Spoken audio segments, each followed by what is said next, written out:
What up? What up? What up? Welcome to another episode of the Sports PSP podcast, as my man Undisputed World Champ always calls it, the highlight of Friday nights. Hope y'all enjoying a fantastic Friday, coming off work, school, whatever the case may be. I am your host, Sports PSP. Alongside me, I got the great panel. I got one of my good fellas, Atlanta Falcons fan, diehard Georgia Bulldogs fan as well, man. The great BRF Sports. Please go check him out on the Undisputed Go podcast with Champ and Flash. How you doing, brother? Life is doing pretty good. Another week of work, family doing good. We talked about it on the pre-show, man. Life is good, and I'll get it out there. We Champ announced it on our special Thursday edition last night, and I'm going to continue the plug if my brother Champ don't mind. Tomorrow night, SummerSlam, your boys, the Undisputed Goat podcast. And it's gonna be all three of us now because Flash is in. He's with it too. So it's gonna be all three of us. We're gonna collab with the homies from the Sports for You wrestling show. That's Trail and John, and hopefully Big Nick Freeze makes an appearance. Hopefully he makes an appearance. So yeah, check that out.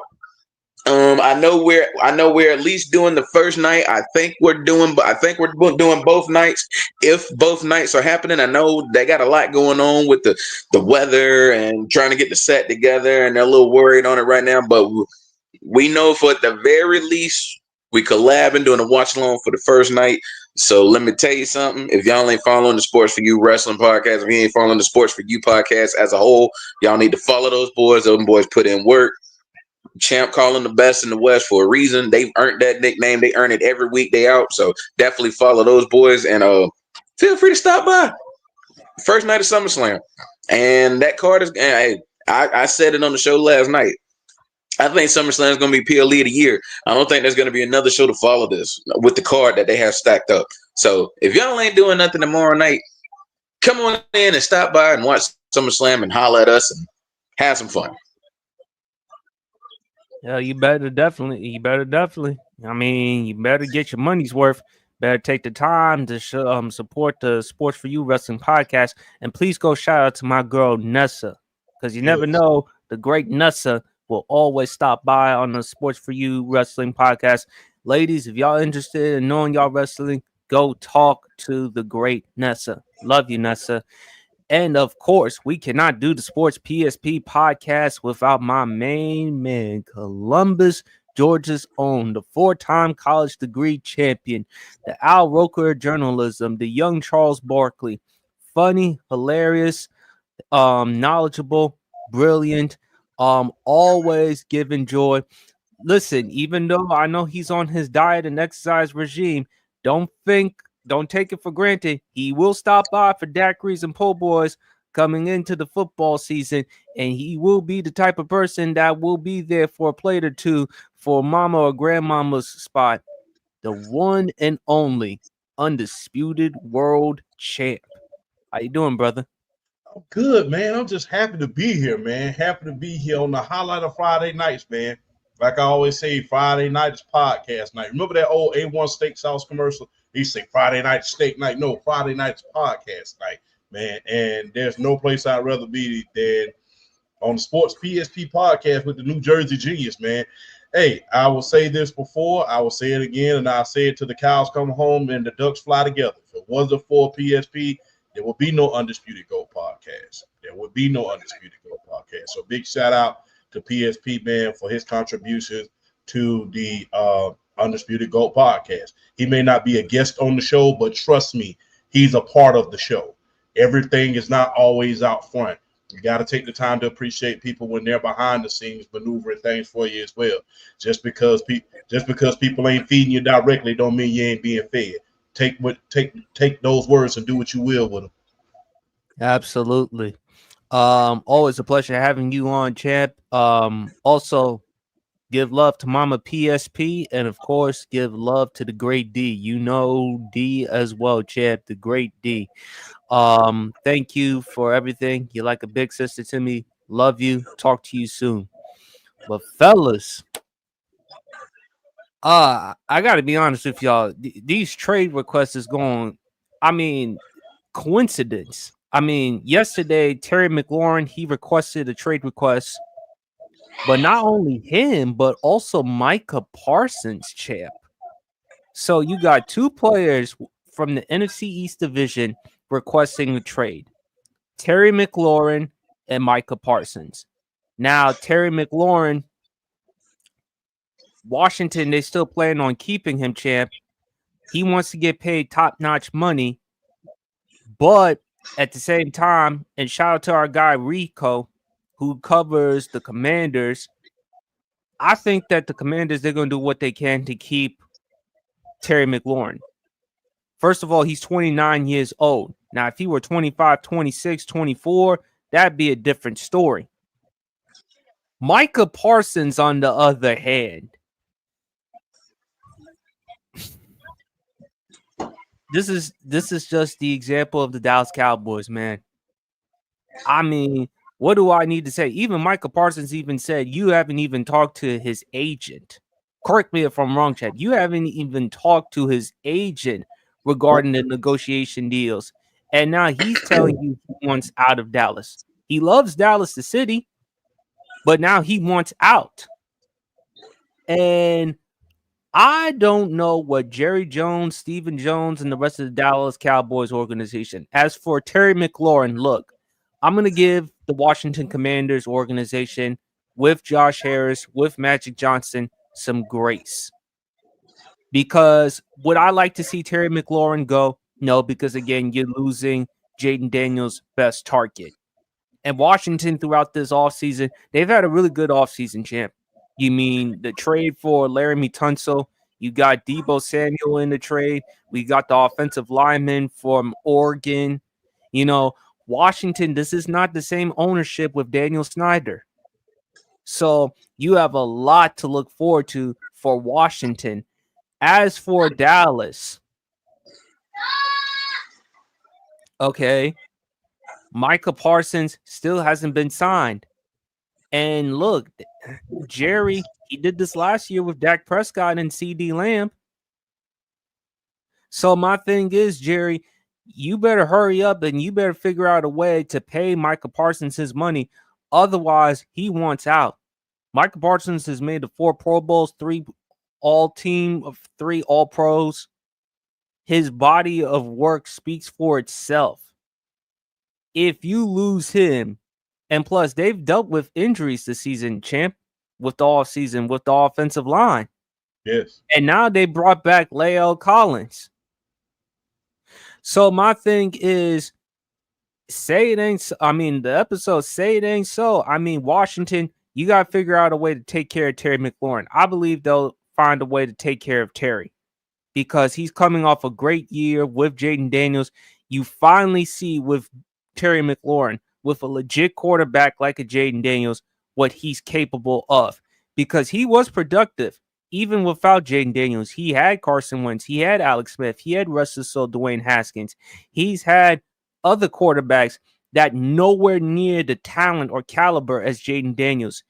Meanwhile, with the Dallas Cowboys, Micah Parsons, who you drafted with the 12th overall pick, who you had the 10th overall pick, but you traded to Philadelphia. Philadelphia ended up getting Devontae Smith with the 10th overall pick. My thing is, man, owners, you better get ahead with the times. And I've said it before, and I'll say it again, champ and BRF. Jerry Jones ain't changing. He is not changing. He's going to continuously do things his way. And this is going to be a problem for the Dallas Cowboys because you still haven't paid your best player. We're about a month away of the regular season. The season opener starts September 4th, Thursday Night Football on NBC against the reigning Super Bowl champions, Philadelphia Eagles. So, champ, I am concerned for Washington, but I believe at some point in time we'll get this done. Meanwhile, for the Dallas Cowboys, this is nothing new because this is Jerry Jones with his ego. You saw what he did before with Ezekiel Elliott. You saw what he did with Dak Prescott. You saw what he did with CD Lamb. Jerry Jones is not changing. That's the bottom line. BRF, I know you don't like talking about the Dallas Cowboys. And yes, there was that trade regarding the Atlanta Falcons for Micah Parsons. Y'all too, considering the fact that y'all Atlanta Falcons fans, y'all can dive into that. Hey, if you get a Micah Parsons, because you had Matthew Judon at one point, why not get you a Micah Parsons who is younger, who has more potential, who, if you add him on the team, and at one point, Atlanta, last year, y'all were 6-3 in the first half of the season. Y'all fell off because of Kirk Cousins with his play and the turnovers. Bijan Robinson is one of the top 3 running backs in football. Drake London is having a good season. And again, a lot is on Kyle Pitts for him to ball out this year. So if you're Atlanta and you're disappointed because you were the favorites last year to win the division, Tampa won the division, you would consider it, but you wouldn't have to give up a whole lot for Micah Parsons. So for me, say it ain't so. With these owners for Washington, I'm going to give it some grace because it's the new ownership, champ. Because if this were Daniel Snyder, I'd be a hell of a lot more concerned. As for Jerry Jones, he's not changing. And Agrarius Williams said it best. Jerry did the same thing with Emmitt Smith back in 1993. Jerry is not changing. So this is just Jerry Jones and his ego. And when Micah Parsons is saying that you're not even willing to speak to his agent, that tells you how you are as an organization and how complacent you are. So, champ, the floor is yours. Jerry, from me to you, stop the drama. Stop the drama. You don't need it. You bring enough attention to the Cowboys as it is in order to, by just being America's team. You don't need to draw out all this drama. You need to say, it's like every single year, it's the same old, same old. You drag it out and drag it out and drag it out. And at the end of the day, you end up playing yourself because you end up with a lot less cap space the very next year. And so there's no need to drag it out. I mean, and it's so bad right now in Dallas. The climate is so thick in Dallas that all of the defensive players changed their Twitter profile pictures to Micah Parsons. All of the defensive players, Trayvon Diggs, Bland, all of them, Geno Bland, all of them changed they want CD Lamb weighed in on it. We don't need all the extracurricular activities. Go ahead and pay the man what you owe him. So you don't need a circus. Enough's enough. The thing is, I have an old saying, what's your learning curve? A flat line? The flat line don't have to be your learning curve. People may argue with me, but I pay attention to Dallas. Why? My mother's a Dallas Cowboy fan. I have to watch them so she won't go off and have a conniption later on by watching. Because sometimes she'll get mad as hell. So I watch them and I pay close attention. This is arguably the best chance that you have this year in order to do anything. If everybody is healthy, you have a chance to do something. Everybody was whining and complaining. Jerry Jones doesn't go for broke. He doesn't go for broke. Well, he did over the offseason. He had a hell of a draft. I know Guyton just got hurt, but he's only going to be out for about 6 weeks. 4 to 6 weeks. 4 to 6 weeks. I know he's out. But they drafted the running backs that they need. They went and got George Pickens from the Pittsburgh Steelers to pair along with CD Lamb, so teams won't be keying in on him. You got the tight end. So you have everything you need. Only thing you need to stop with all these distractions.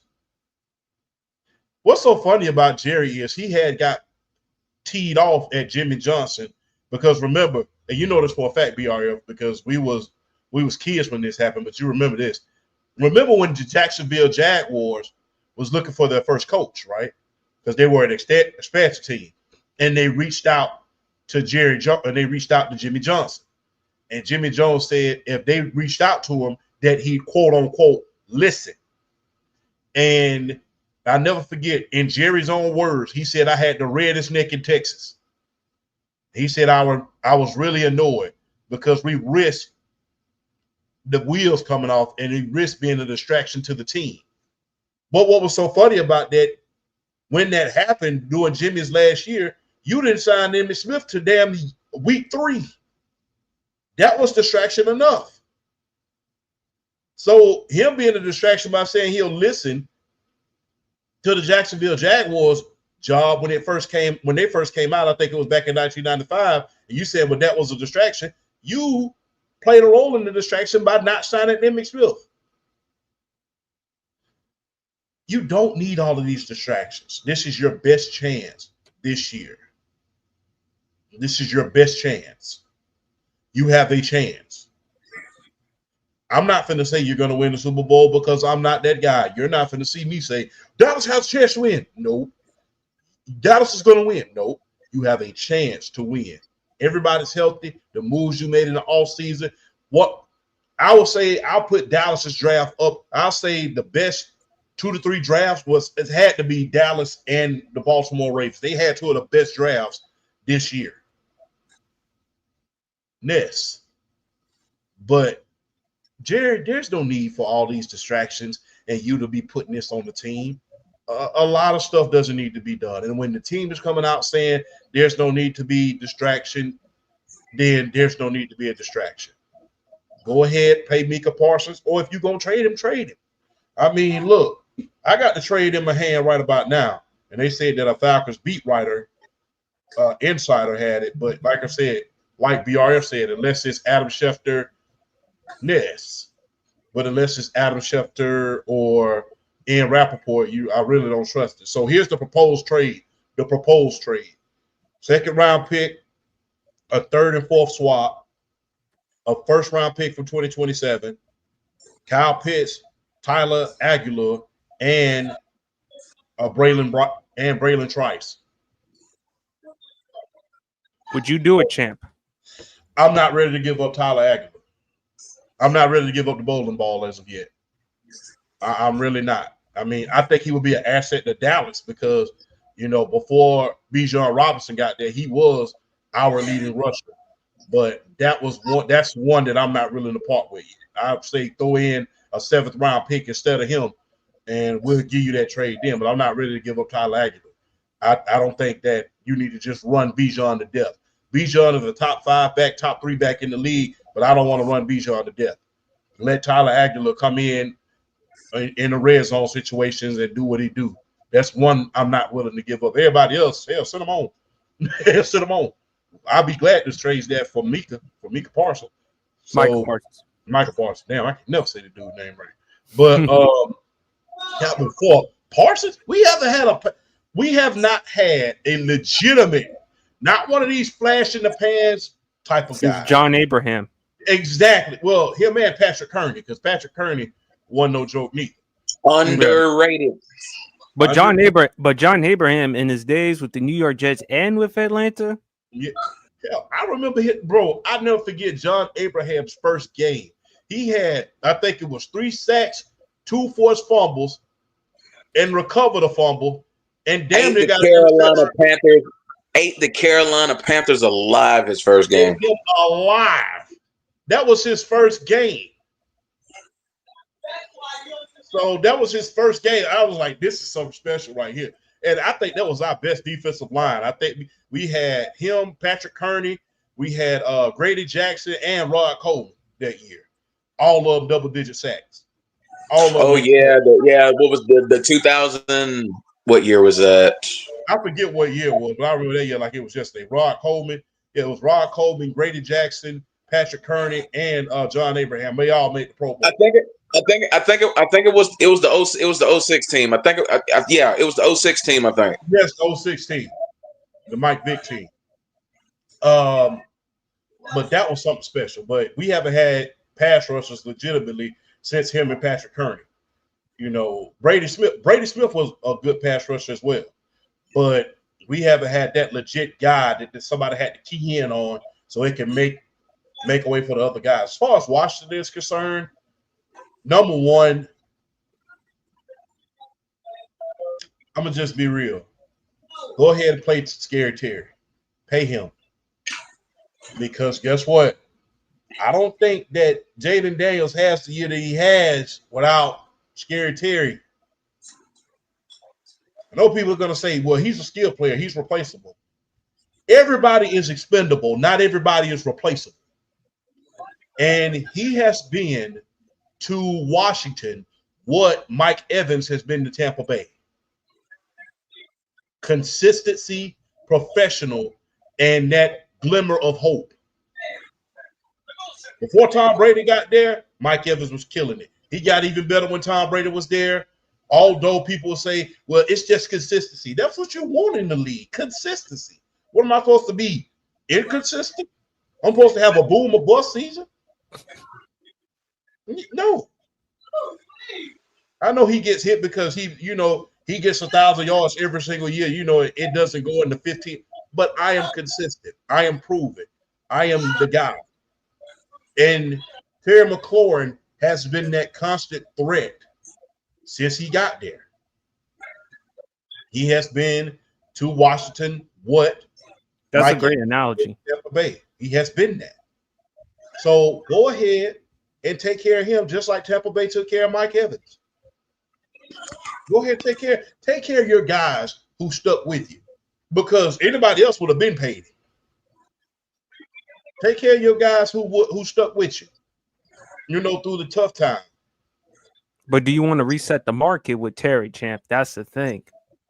If you have to reset the market, so be it, because your rookie is still on his rookie contract right about now. You still have a chance to get free agents next year. When you open up that stadium in RFK, which will be open, I think, in 2020, I think later on down the line, how fitting would it be for you to open up RFK Stadium and you're bringing a Super Bowl back to Washington, D.C., a.k.a. Chocolate City? How good would that be? As about as you going to Waffle House. Yes. So how good would that be? You bring them back a Super Bowl to Chocolate City, and you're doing it with a guy who stuck with your team through thick and thin. He stayed. A lot of guys would have left. I know I'd got the hell on. I can't stay up here and lose like this. I got to deal. The thing is, you got to think about what Terry McLaurin has been through. Yeah, in Washington, Exactly. Considering the ownership with Dan Snyder. But now with the new ownership, I have to pay him. But at the same time, but if I lose him, then it's going to regress the offense. I'm going to have to ask Jaden Daniels to do a hell of a lot more, not just with his arm, but also with his legs as well. And, I was skeptical of Cliff Kingsbury at one point during last season, champ. I've said it before with Cliff Kingsbury. Now, if I'm Washington, I have to keep Terry. And it's really disappointing because, again, at some point you would have thought that they would have reached a deal, but they haven't. But Washington doesn't plan on trading him. But you better pay him. And if you don't pay him, what are you going to do? You're going to give him the franchise tag? At some point, you should take care of him. I understand he's 29 years old, and the age part that is a concern. But that being said, you still have a window to compete for a Super Bowl. You just fresh off from the NFC Championship last year. So, in pitch grid process, with all this cap space, what's the hesitancy? Seems to me Washington is hesitant because, again, they don't want to pay a wide receiver who's approaching 30 years old. But my thing is, if he's still consistent and productive, what's the risk? He hasn't had any durability issues. He has no character, no off-the-field issues as far as I'm concerned. And he's been productive with less-tier quarterbacks. Yes. So why not pay him? As for Dallas with Micah, we don't expect nothing else. Champ, I told you before, listen, you may not, you may be too hard on yourself, but Mama Champ really doesn't give you enough credit as a son, because the fact of the matter is you taking time to watch them Dallas Cowboy football games and to give her the insight and perspective, that just tells you what hell of a son that you are. Because if my mama tried to tell me to watch a Dallas Cowboys game, I'm like, no. Hey man, I had a good childhood, man, and look, it was a house divided because I'm the only Falcons fan in my house. Mom is a Cowboys fan. Dad is a 49ers fan. I'm the only Falcons fan in my house. And Ace, she doesn't watch sports like that. So yeah. But I'm not gonna lie, man. People keep talking about Terry McLaurin's age. You just signed Zach Ertz. You just traded for Manos De Piedra. He's 29 years old. What the hell? What are we talking about here? That's kind of like me saying I'm eating healthy, but I go to Chick-fil-A the next day. What the hell are we talking about? Oh hell! But near the model of consistency that I have been, and not to mention he's been out there in San Francisco. He's had good teams. He's had other wide receivers in order to take the heat off of him. Last year, every year he's had somebody in order to take the heat off of him. But you have to play devil's advocate, champ, because you told me, and I was skeptical with Deebo Samuel because I saw him wearing that Eagles jersey. He looked like he was hanging out with you with daiquiris and po' boys, but you told me that contract year. He's in a contract year. This is a make it or break it year for Deebo Samuel. So you never know with Deebo. Now, if he's in a new team and with Cliff Kingsbury running the offense, and Cliff Kingsbury, say what you want about him, he's been doing his job as the offensive coordinator. Imagine how he would utilize Deebo in the running game. Yeah, he's going to utilize him, but the thing is, I'm on Terry's side on this one. No, I'm on Terry's side too. Yeah. He better get paid, and he has no issues, so he has enough leverage. But my thing is, he wants to get paid CD Justin Jefferson money. That's the problem or concern. And I don't know if Washington is willing to do that. Meanwhile, Washington, you got other needs you got to address. I've been trying to tell you about that defensive line, champ. How many times I've had to tell you about Montez Sweat? I told you about how valuable he was to the team. I had no problem moving on from Chase Young. Yeah, the Predator. But, yeah, I'm going to just be real. They have a lot of things they have to address. But the thing is, if you want to attract free agency and be, one of those models of consistency, pay your guys who have been there. I survived the Dan Snyder years, not just what was on the damn field, but what was off the field with all of this guys' lawsuits and little stuff like that. I survived all of that. Now that we finally have some success in Jaden Daniels' first year, now you don't want to pay me? I understand it's a completely different regime, but the thing is, without Scary Terry, do Jaden Daniels have the year that he has last year? Does he have a rookie year? Probably not. No. Does he have that cushion that he has? I mean, that deep ball, they call him Scary Terry for a reason. He is a speedster. So sign the guys who were the cornerstones of this franchise. Terry McLaurin is the cornerstone of this franchise. So get him signed and make you a run to the Super Bowl. The only team you have to worry about really in this division at this moment is Philadelphia. Dallas is a damn circus. You don't know what you're going to do. They don't know. I wouldn't sleep on the Giants, champ, because of what they've been doing with that defensive line. And even though with the Madden ratings with Cam Scatterboo, I would not be surprised Cam Scatterboo is in the discussion for Offensive Rookie of the Year. Yeah. But I'm talking about the major team.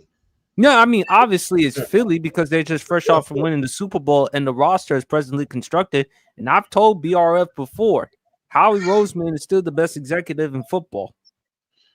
I mean, yeah. And he's still from my state. So, yeah. But yeah, but pay the guy. And the thing is, we don't know what Russell Wilson is still going to be capable of doing. Even if he is, cast out, we don't know what Jackson Dart is going to be able to do. Plus, I'm not very, very sure about that offensive line. So, what about Martin Luther King Winston? No, I mean he had that 30 for 30 year, but that was about it. Give me a few minutes. I'll be right back. No problem, BRF. But yeah, when you think about it, the only team that you really have to worry about that is set in stone is Philly. I'm not really worried about the Dallas Cowboys right about now because they're a circus. They're already distracted. Yes, the New York Giants are up and coming, but guess what? I don't know how the quarterback play is going to be this year. I don't know who's going to play. I don't know if Russell's still any good. I don't know a lot of things. This might be the year that Russell falls off a cliff completely. So, only team I'm really worried about competing with is the Philadelphia Eagles. It's kind of like you being in the East back in the 80s and competing with the Boston Celtics. The Philadelphia Eagles are this year's Boston Celtics. They are that team. Barring any injuries, they're that team. But to be honest with you, Champ, they've had to let go of some people, particularly Josh Sweat, and then on top and CJ Gardner-Johnson. And teams who've won the division the previous year, they don't end up winning it the following year. So with Philadelphia, there's going to be some concerns as well, too, because they already know the game plan on offense, which was taking away Saquon. Now, we expect Jalen Hurts to improve his play, Champ, but again, teams in that division who've won it back-to-back years, you got to go back to the Eagles in the 2000s, the early 2000s. Since that time, it hasn't been replicated. And with the thing is, with Philadelphia, okay, you're fresh off from winning the Super Bowl. You still can't ignore the Los Angeles Rams, who are still in that NFC. Green Bay, okay, they struggle. Jordan Love with injuries, the wide receivers with injuries. Philly's still going to be the team to compete within the NFC, but their chances of them repeating is not going to be as easy. So we have to keep that in perspective. Yeah, you go from being the hunter to the hunted. So that's one thing you really got to worry about. But the thing is, as far as the talent is concerned, the talent of the team is concerned, Philadelphia Eagles got everybody beat by a mile as far as the talent is concerned. No question the talent. So, I mean, and plus, Nick Sirianni is a hell of a lot better than we thought he was. So, with that being said, we got to give credit where credit is due. But the thing I'm worried about, like I said, I'm not worried about the Cowboys. I'm not worried about Giants. I'm worried about trying to dethrone the Eagles. And that's what I'm worried about. And in order to do that, I have to have explosive offense. In order to have explosive offense, I have to have Scary Terry in that lineup because that's my cushion for my sophomore guy now. And you have to think about this. If you take him away from that team and Jaden Daniels regresses, now people are going to be looking at you like you're crazy as far as the ownership is concerned. You're only in like this is only like your third year of ownership. You don't want to leave a bad taste in the fans' mouth already. You don't want to put that in their face. Go ahead, pay Scary Terry, get everybody in the camp so we can get this chemistry and we can start all over again. Then we can try to make another run. We made it to the NFC Championship last year, and we had a lackluster defense. We had a high-powered offense. The focal points of that was Scary Terry and Jaden Daniels. Let's keep that going. We ain't got to sit around here and try to play hardball in our third year's ownership. We ain't got to try to do that. Because that's the thing, Champ. New ownership. Now, if this were old ownership, maybe, but with new ownership, they want to see how it goes. My thing is with Terry, I'm only going to judge him based on what I've seen from the past 7 years, who's been productive consistently. But it doesn't seem like to me they're interested in consistency. They're interested in more than that. BRF, what are your thoughts about Michael Parsons and Terry McLaurin requesting trades? If I'm Washington, if I'm Josh Harris, if I'm Josh Harris, And I'm kind of gauging the situation. I look at Terry McLaurin. He's 29 years old. If you're worried about the age, okay, pay the man anyway. 2 years, 3 years, 30 a year. Just give it to him. 3 years, 90 million. Just give it to him. It ain't like he ain't earned it. It's not like he hasn't earned it. And at 30 million, he's not necessarily really resetting the market, but at the same time, you're giving him that value considering the receivers that have gotten paid. 3 years, 90 million for Terry McLaurin is pretty good. It's really good considering his age. But give it to him. You have no reason not to. You are in the best position that you've been in a long, long time. You are in a position to really seriously, if you don't win the NFC East, make the playoffs as a wild card and really give teams hell and like go on a legit run to get to the Super Bowl this year. You have a legit shot. Keep your core together. Jaden Daniels, Terry McLaurin, Brian Robinson Jr. Keep that core together. You're adding in Deebo Samuel brings a whole new element, a whole new dimension of this offense because now you have a wide receiver who can not only catch passes, he's not greatest route runner in the world, no, but he can catch passes, amazing after the catch, and gives you flexibility out of the running game. So just give the man his money. Give the man his money. 3 years, $90 million. I would lay it on the line for Terry McLaurin. I think that's fair. I think that's fair for someone of Terry McLaurin's stature and everything he's given to that Washington franchise. I mean, y'all basically hit on it. Having to go through the latter Dan Snyder years and now being under a regime that actually cares and actually wants to win. I mean, get the people what they want to see. And that's Jaden Daniels throwing deep bombs to Terry McLaurin. Some of the prettiest passes in the league last year were Jaden Daniels deep bombs to Terry McLaurin. Deep bombs. So I would definitely do that. As far as the Dallas side, as far as Micah Parsons is concerned, there are it's tough because when Dak got his money and then CD got his money, I looked at Micah Parsons and I was like, oh man, it's gonna come to something at some point. So because I remember when everything first went down, I thought it was gonna be Dak and I thought it was gonna be Micah getting his money.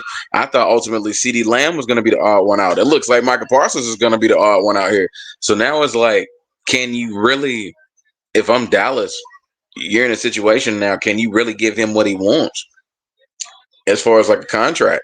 And the fact that you're not even like having real man-to-man talks with him or his agent as far as like want to get something done tells me you're not serious about it. So just if you're gonna trade him, go ahead. If you feel like you're not gonna be able to keep him, get something for him. Get something for him.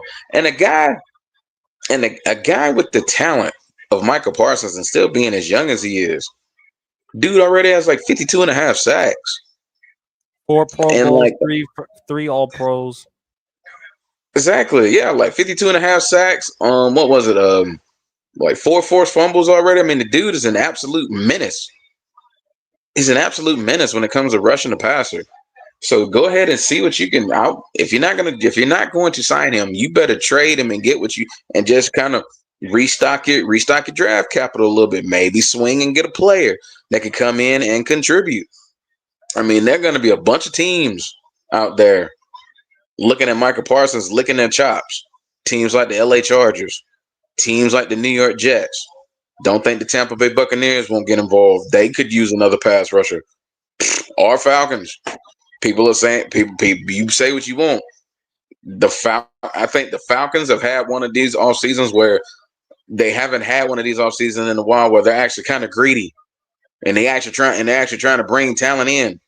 Don't write them off. There's a bunch of teams that Micah Parsons would come in and fit. Just don't send them to Philadelphia. Don't rule. But hey, don't rule them out. Don't rule them out. Don't think Howie Roseman ain't in the lab cooking. No, I said just coming up with a game plan. don't no, I send hear him what to. I hear what you're saying. I mean, I don't think I would not rule they're out not that going to trade him in possibility. division. I don't think I'm not ruling out the possibility.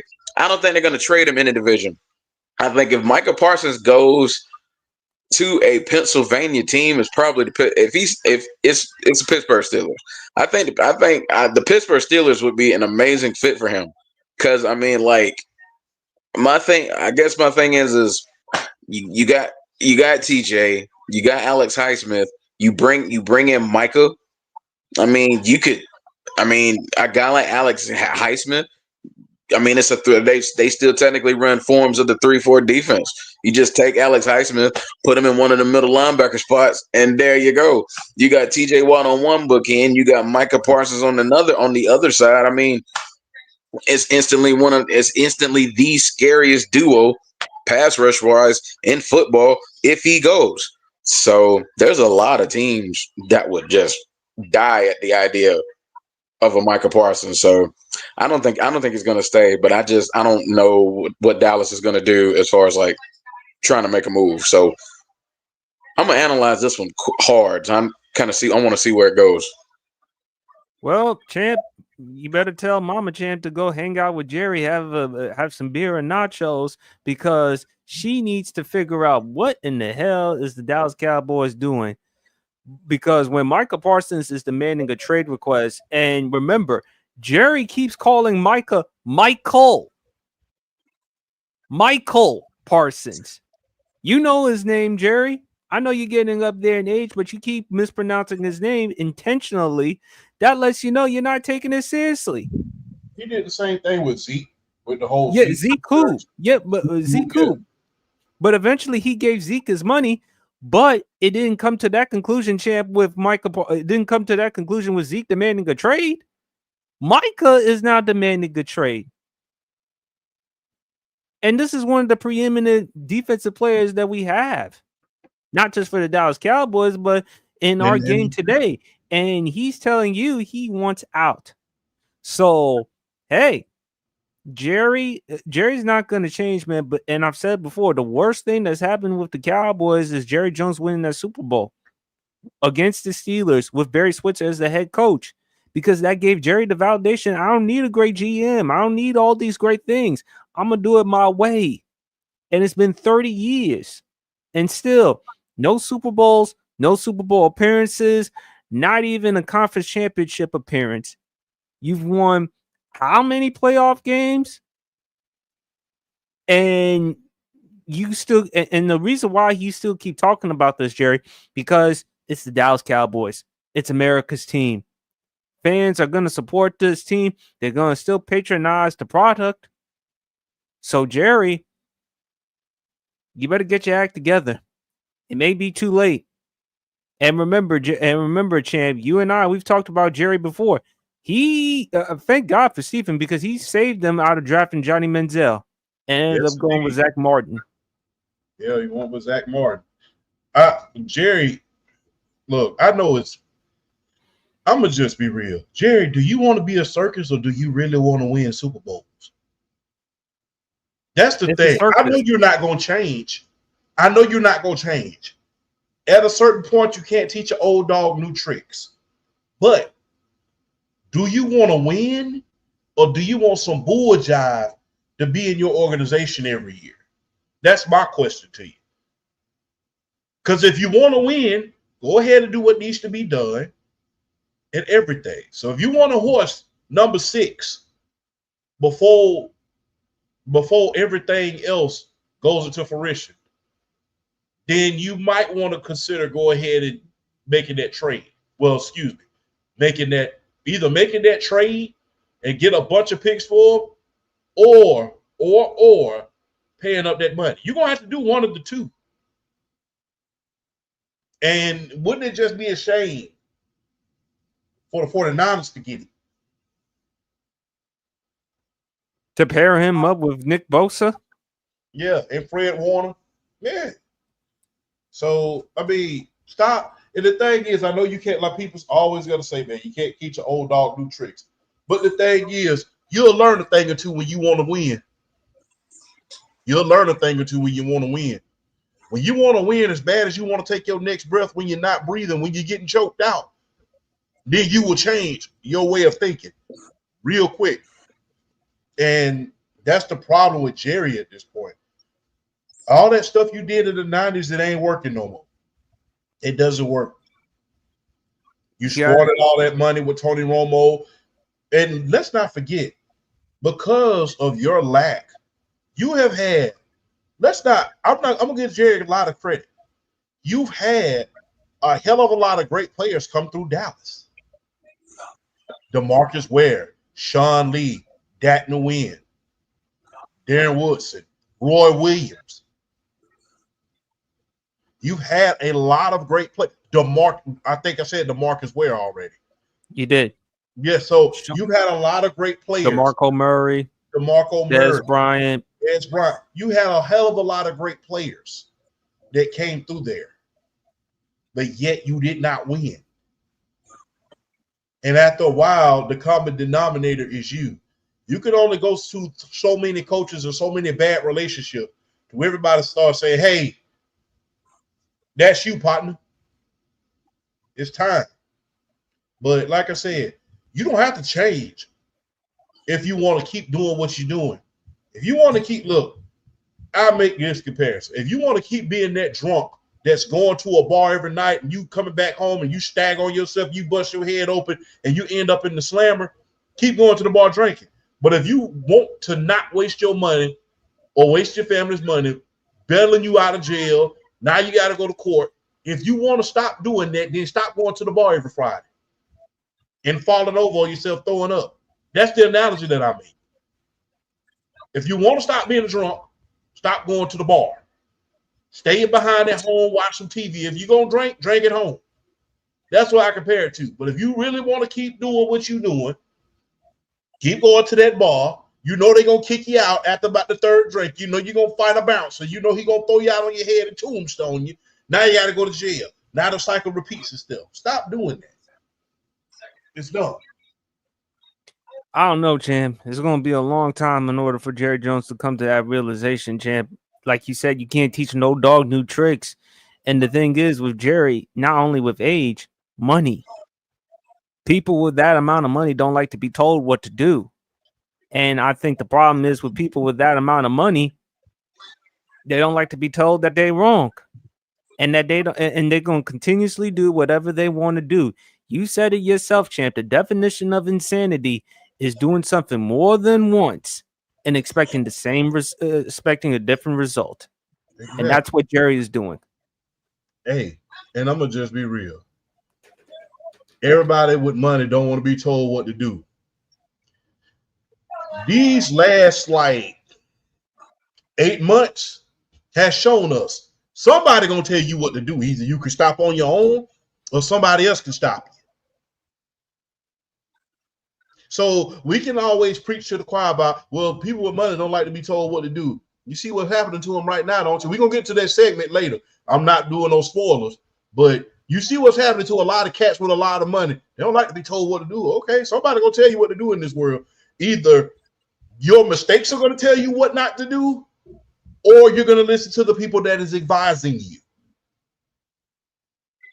Somebody going to tell you what to do in this world. Either your mistakes can, or the people that is advising you can. Something is going to tell you what to do, no matter what amount of money that you have. All right, let's get into it. Let's talk about Shannon Sharpe. It was been reported that he has been that ESPN has decided to fire him. This was just weeks after he settled with the accuser. Remember the $50 million lawsuit. Look, champ, you and I, we talked about this off the air. Had he not settled, had he just won, I think ESPN would have brought him in. But I think given the settlement, I think ESPN didn't want to deal with that. And now Shannon Sharpe is also being sued for something else. So I'm going to get into that in just a second. But it just seems like it's just going from bad to worse with Shannon Sharpe. He did spoke about the issue on his show, Club Shay Shay. He hated the fact that the news was announced, and this was during the time his brother, Sterling Sharpe, rightfully so, finally inducted into the Pro Football Hall of Fame, he hated that news overshadowed his brother's news of being of going to the Hall of Fame. Look, I don't know regarding the whole Shannon Sharpe thing, I don't know whether he innocent or guilty. We don't know. That's something we'll probably never know. But the fact of the matter is, Shannon Sharpe, he bears responsibility for putting himself in that situation involving the 19 or 20-year-old woman. You always said it, champ. Just because it looks good, that doesn't mean I should try it. Yeah, I always practice what you preach. And Shannon Sharpe put himself in that situation. And like I said, Monique, Cat Williams, the people who were on his show, Club Shay Shay, they warned him. And Shannon Sharpe apparently did not listen. And again, this is another reason why I said about with Jaden Daniels' mother, because a lot of people on social media have given her grief because of being too overprotective with her son. Newsflash, even though at times I do think she needs to let her son live his life, but at the same time, look, that's any mother would do for their son or daughter. And not only that, she's also his agent as well. So she's trying to protect him and make sure that he comes home with the bag, which is $100, something million. So she doesn't want to ruin or jeopardize her son's bag. And I can't blame her. I can't knock her for that. But with Shannon Sharpe, again, I'm not going to say he's innocent or guilty. But the fact of the matter is, he has taken a step back. Is his career over? No. He's still doing Nightcap. He's still doing Club Shay Shay. He still has guests. He still has people coming over to his pod. It's still going to be entertaining. ESPN, they're going to struggle because with losing Shannon Sharpe, how are they going to be, particularly when it comes to the NFL or some of the NBA discussions? And when I also look at with Shannon Sharpe, you mentioned this before, champ. Maybe he could join Joy Taylor, since Joy Taylor is no longer at Fox Sports anymore. Remember, they fired her, so she could go back to work with Shannon Sharpe on Club Shay Shay or whatever. But the thing is, look, man, with young men and young women, you gotta be careful with what you do. You gotta be very careful with what you do. And I hope it's a learning lesson for all of us. Again, we are not saying Shannon Sharpe is innocent or guilty either, but the fact that he's involved in this situation, considering how much he had left, it's bad. So, and no matter what, his name, anytime when you think of Shannon Sharpe, this is going to be the first thing that comes to mind. So, champ. Hey, I'm gonna say this before I get into Shannon Sharpe. Young men, listen to the sound of my voice. Listen to the sound of my voice. Just because you have money doesn't mean it's time to go out here and play these lustful games. Because money cannot buy back your good name. Money cannot buy back your dignity. If you lose your job, it can't buy back your job. It can't buy back your credibility. And it cannot buy back your reputation. It can't buy back any of that. So, young men, young women, everybody who listens, stop thinking that money is your gateway to satisfy a lot of your, I will say, heinous ways. Now is not the time. When you get money, you get that bag. Now is not the time for you. It's never the time to do it. But now more than ever, that's not the time to go and play these little lustful games.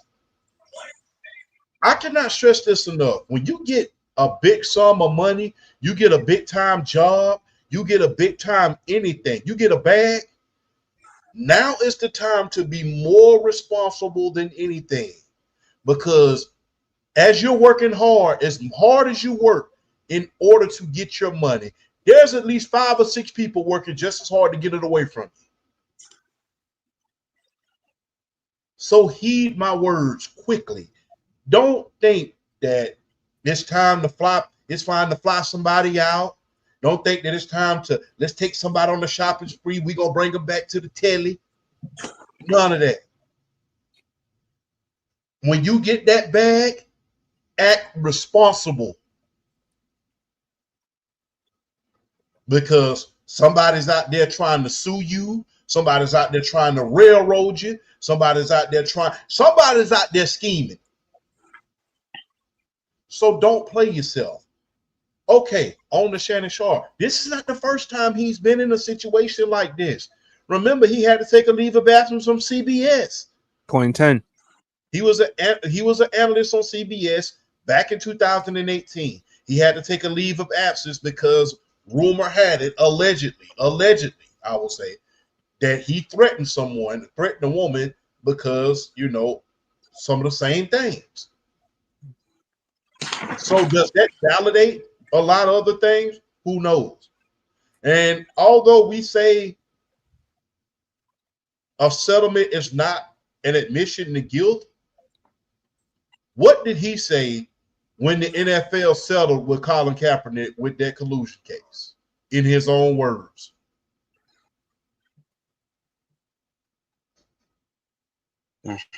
What did he say when the NFL settled with Colin Kaepernick and Eric Reed? In his own words.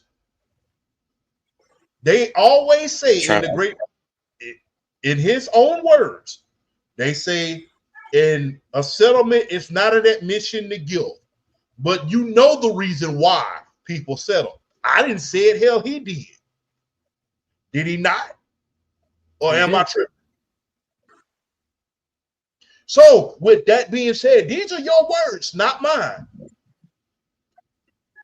So when that collusion case came out, you dived on the NFL about that case, which rightfully so. It was collusion.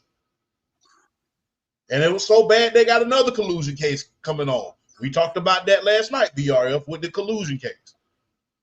So These are his words. They will tell you that a settlement is not an admission to guilt, but when you decide to settle and you're not fighting for it, then guess what? There has to be some guilt somewhere. Like I said, I didn't say it, he did. Be careful how you choose your words. Because you said it. I didn't. So the thing is, you got caught up in that situation, and I never forget, he said on live television, he said, I remember I got, because I think it was another player or something like that who got caught up in the same situation. And I never forget, he told everybody on national television, I got caught up one time like that and got found innocent. And he said, I never let that happen again. Now you're letting it happen with people that are barely out of their damn teams. What the hell is wrong with you?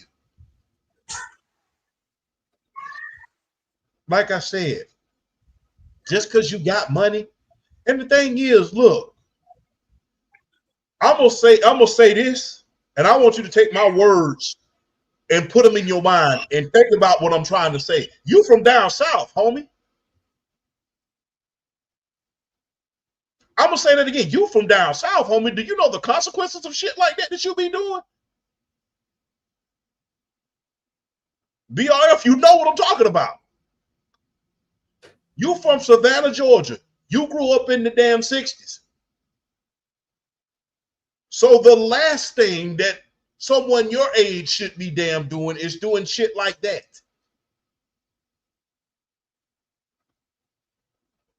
You from down south, you know better. You know way better than that. So, like I said, take my words and do what you will with them. But you from down south, Shannon. You know better than that. You know way better than that. So don't do stuff like that. I mean, you're 52 years old. You're supposed to set 57. an example for the younger guys. You're supposed to set an example for the young men coming up. Be a mentor. You can't be a doggone mentor. You out here dating 19-year-old girls. They fresh out of high school. They don't know no better. People are knocking Deion Sanders and him baiting Carucci, but Last time I checked, Carucci's 37 years old. Yeah, she my age. That's a full-grown woman. That is a woman. You done been around the block a few times. That girl's 19 years old. She's barely out of her Barbie doll stage. Shannon robbing the whole cradle. Exactly. Yes. Trying not to say that, but that's just what it is. Man. Come on, Shannon. You number one, you from down south. So you know better. BRF, you know what I'm talking about when I say you from down south. You know better. Oh, I do. So, and you grew up in the 60s. You know better than that. Read into that what you will. Number two, you are a grown man and got caught up in the same situation just a few years ago, 2018, from what I'm reading on the article right about now. That's the reason I keep turning my head. It was June the 1st of 2018. That's barely a decade ago.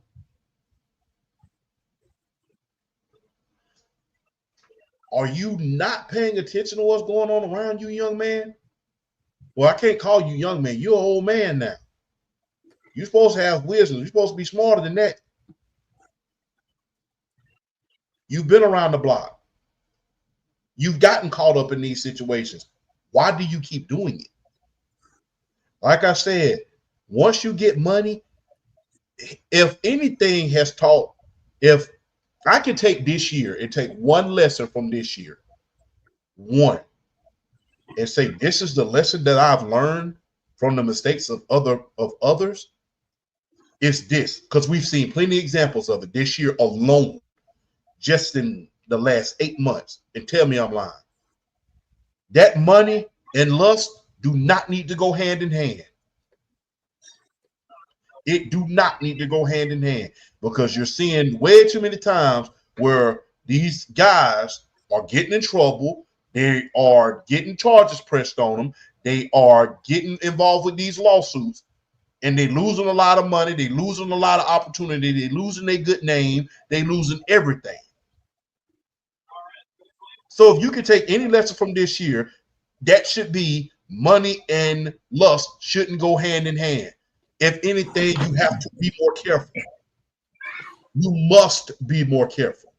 Well, apparently he hasn't, because right here, Shannon Sharpe is being sued for $20 million after falsely claiming a woman's husband left her over a viral flirting moment with Usher, even though she wasn't married.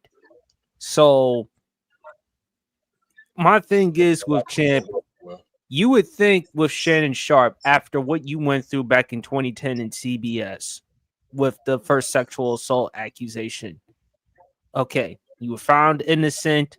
Okay, man, I thank God for helping me get through that situation. Ain't no way in hell I'm putting myself in that situation again. And now he did.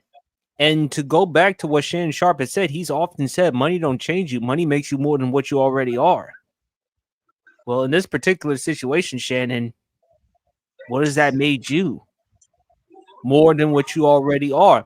Again, I'm not saying he's innocent or guilty, and Champ is not saying the same thing either. However, we're taking Shannon Sharpe at his words. So, Shannon, you have to practice with what you preach. And this is a bad look for Shannon, because again, he just had the job from ESPN.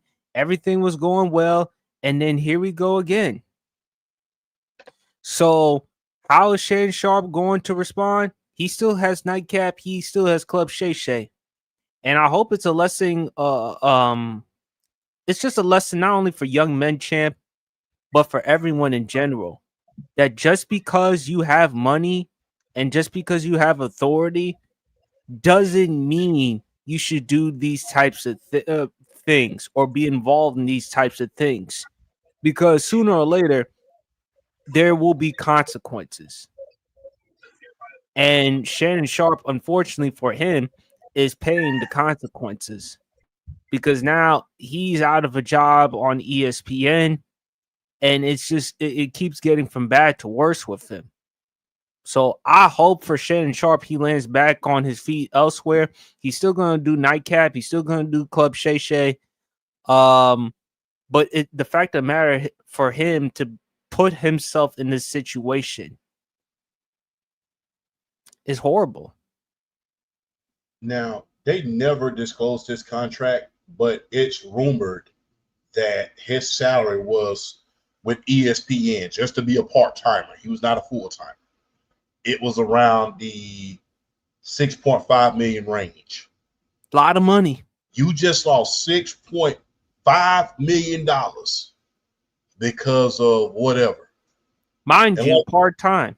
And mind you, this is a part-time job. This is just you going up there every Monday and Tuesday after a football game and saying, hey, and just spewing out what you know, not what you think, but what you know about the game of football, which you are very respected. Look, we can say what we want to, but Shannon made the show Undisputed respectable. And then when he went to ESPN, he made it He made it more watchable again. People was getting tired as hell of Stephen A. Smith. So he made it watchable again. Then they brought on Cam Newton. So you just ruined your bag. You ruined your good name. You ruined yourself. You ruined $6.5 million. Like I said, he going to land on the seat because he does have Club Shay Shay. But you got to – and Nightcap. And Nightcap. But the thing is, you've been banned from 3 major networks. CBS probably can't work there no more. FS1, they bought you out. FS1, they bought you out. So you can't work for Fox no more. ESPN, that was the last place that you probably could have went. Now you can't go there no more. There's rumor that I remember you telling me that I got to give you credit that he may be going to Barstool, but if you're Shannon Sharpe, your personality being what it is, do you really want to go to Barstool? I'm asking that question for myself because Shannon's personality and the way it is and the way he like to speaks out on things, I don't think that will be conducive to him being on Barstool. That's just being real. But I have to be honest with you. You've been let go from 3 networks. CBS, Fox, not ESPN. Out of the 3 I just named, 2 of them was because of all of the other stuff involving all of this essay and all of these allegations. 2 out of 3. So it's time to clean up your act before you will. The thing is, look, we could talk about money or whatever, but the thing is, the only reason why he's not in jail and being brought up on charges is because he does have money to pay. If it would have been anybody else, they'd probably be in jail right about now, especially considering how young that young lady is. He'd be in jail. If we was in the real world, the world that we live in, he'd be in jail. Just to be clear, champ, this is not pedophilia or anything like that. I know, but the thing is, but I agree with you, champ. SA allegations, that's serious. No, absolutely not just SA rape. Yeah, rape accusation. Those are very serious. But the thing is with Shannon Sharpe, because of the money, to your point, because of the money, he's able to not deal with that. But the thing is, Shannon, like you said, Shannon should know himself. It's not the first time you've been accused of this stuff before. So why would you get yourself involved in this situation again? Yeah. And you're often so critical of these young players. Heck, even Antonio Brown is even calling you out. And we all know how critical you've been with Antonio Brown. I mean, the fact that Antonio Brown is even no, did you see his IG? Go check it out right now, champ. If let you me see think I'm this, lying, 'cause I'm stoked to see this. I don't want to see this. I gotta see this. it's probably on his Twitter or his Instagram. But But the fact that Antonio Brown is calling you out, given the things that you've said about him, that should tell you something. well, the thing is this. This is why I always say this. Be soft and sweet with your words because you might have to eat them later on. And when the only thing that you've given is criticism and a lot of vinegar, and you got to eat vinegar, then hey, better put some salt on it real quick and try to scarf it down because it's gonna get ugly for you. But the thing is, like I said, once you get to a certain age, you know better. There's a lot of stuff that now, that's the reason, a lot of stuff that I see happen around me is the reason I'm in the house at 9 at night. After 9 at night, no more for Mr. Champ. I'm sitting at the house. And ain't nobody coming. I just sent you it. I just sent you it just now. And ain't nobody coming over here or nothing. So yeah, I mean, you should know better at this point. And my thing is, it's so unfortunate that now it comes out around the time where you really don't need it. And you see it, huh? Antonio, you never cease to amaze me, brother. But hey, good message, bad messenger, I would say. But I like I said, man, Shannon, you from down south, you know better. You from down south, you from Savannah, you from Georgia. So just gonna be real, man. Stop. If you were still back in Savannah State, would you have made that mistake? Would you have done that? Probably not. Especially considering the era that you grew up in. The more things change, the more they stay the same, especially in this climate that we're in right about now. And the thing is, people accuse you all the time of being woke, of speaking out about things and saying different things about different social justice issues. A lot of people cannot wait to see you fail when you're speaking about those things, especially given the circumstances. So that's why I say you have to be extremely careful. Millions of dollars, I'm going to just be real. Somebody say, hey, we're finna give everybody $1 million. You know what I'm finna be at night? I'm finna have my behind at the house. Where you at, champ? I'm at the house, at the gym. I ain't going nowhere past 9 o'clock. Unless we out in the pier or something. Nope. I'm sitting right here. Can't nobody accuse you of nothing when you're in the house by yourself. What they gonna accuse you of? And I got cameras around the house. So what you gonna accuse me of? So it's like when Warren Sapp. Warren Sapp, the thing at the Super Bowl weekend happened. He ended up losing his job with the NFL Network. Yeah, and you ain't heard a peep out of him since. He ain't had to peep out of him since. And remember the 5 things that Warren Sapp told everybody about, that Tony Dungy told them. Be wary of these things. The top 5 things. So, drugs or guns, driving drunk, alcohol, women who you know too well or not well enough. So, yeah, you got to be careful, man. When you get a bag, when you get money is power. And I hate to reiterate that. Money is power. Money is influence. And when you get that money, your reach is higher than any average person. With great power comes great responsibility. And the thing is, you got to be careful of what you do and put your money towards.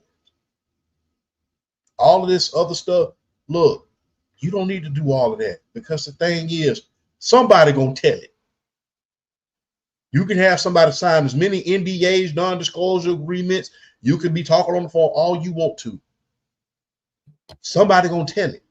You gonna get caught. So the best thing for you to do when you get a bag that big is take your behind somewhere and sit it down and go to work and go home. Make sure you got somebody with you that can vouch for you at all times. Make sure you got somebody. What have I always told you, champ? The words of Stone Cold Steve Austin. Don't trust nobody. But the thing is, you have to trust somebody. You have to trust at least one person. Somebody got to be in your inner circle you have to have somebody in your inner circle that's going to tap you on your shoulder and say, hey, man, you need to sit your ass down. But apparently, it's hard to tell that person to sit your ass down when he's the moneymaker. Hey, I'm going to give you a quote that Prince always tell me. People that advise you should not be on your payroll. You have an older brother. He's not on your payroll. Advisement is not on your payroll. Real friends are not on your payroll. Of course, people are not going to tell you anything when they know that you're the breadwinner.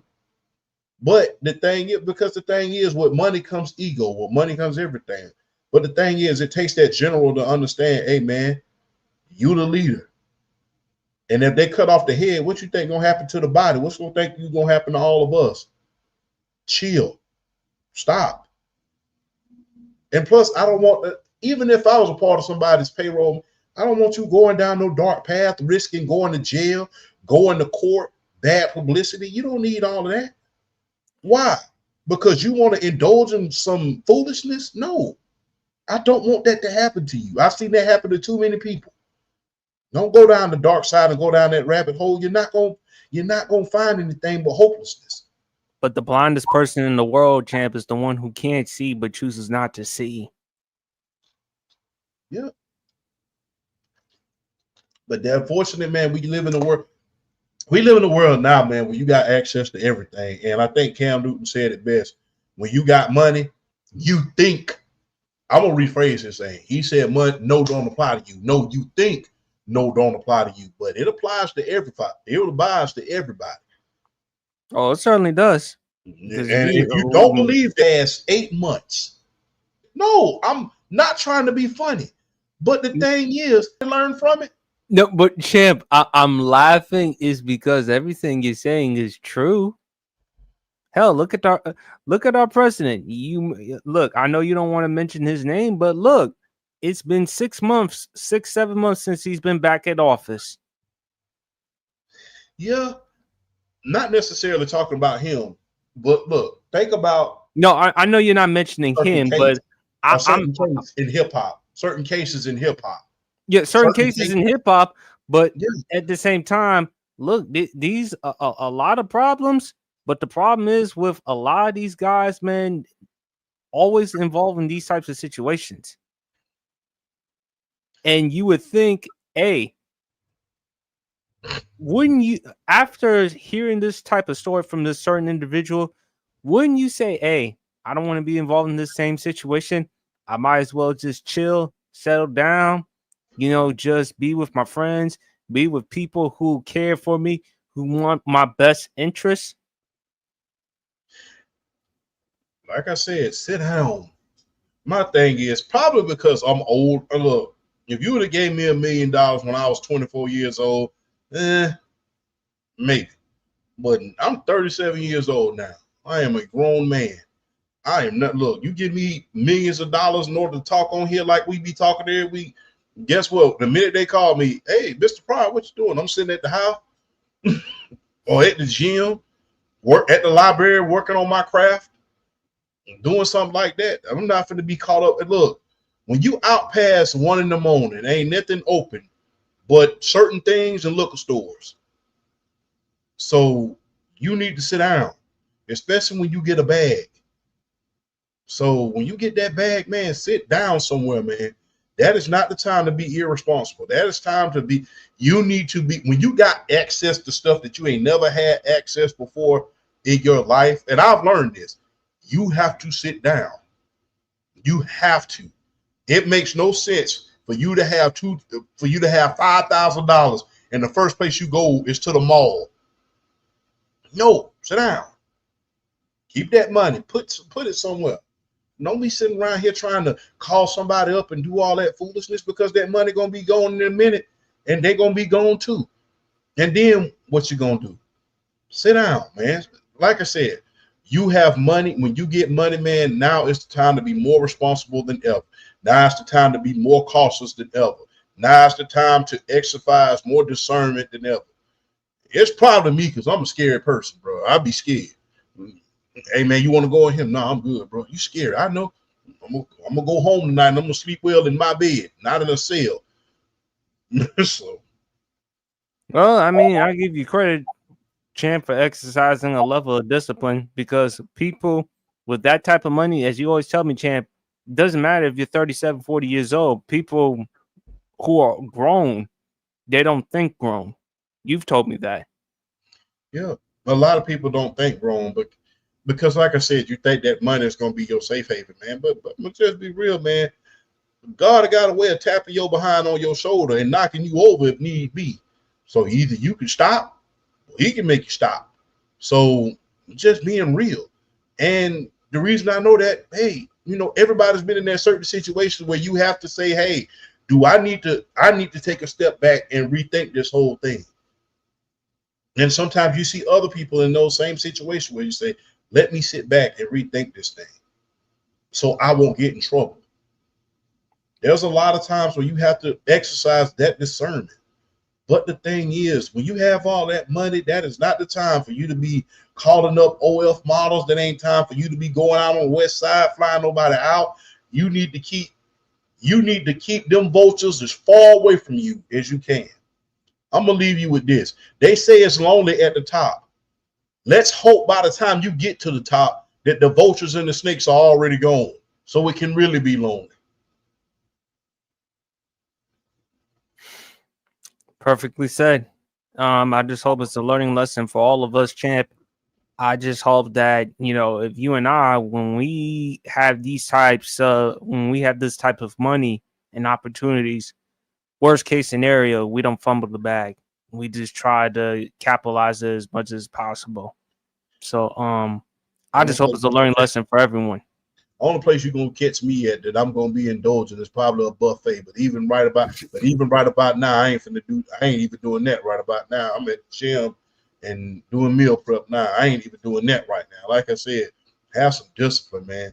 And if you can't control your stomach and among other things, then you definitely need to, like I said, that money is not your safe haven. Life will tap your behind on the shoulder and knock you down. Well said. Champ, let's talk about another say it ain't so. Gilbert Arenas. He was arrested for allegedly running an illegal gambling ring. Did you see the video of him when he got bailed out? Oh, he ran down the damn street. Yes. $50,000 bond. He Bro, what the? And then Kwame Brown had something to say, and he responded to Kwame. But Kwame never liked Gilbert because Gilbert. No, we know why. Well, we know why, and plus, you know, Kwame Brown was always. Remember what Gilbert Arenas said during his draft interview? Yeah, that he wanted to be a pimp. So, and Kwame let him know about it. He said, for any person to say that they want to be a pimp when they get drafted, you is a blank, blank, blank. So, yeah. So, and he called it. And the thing is, this is not just something that Kwame has said just on his own platform. No, Kwame has gone. He's been consistent. He's gone on. He's gone on the same show as Gilbert Arenas and told him to his face, you are blank, blank, blank for saying some crap like that. Mm-hmm.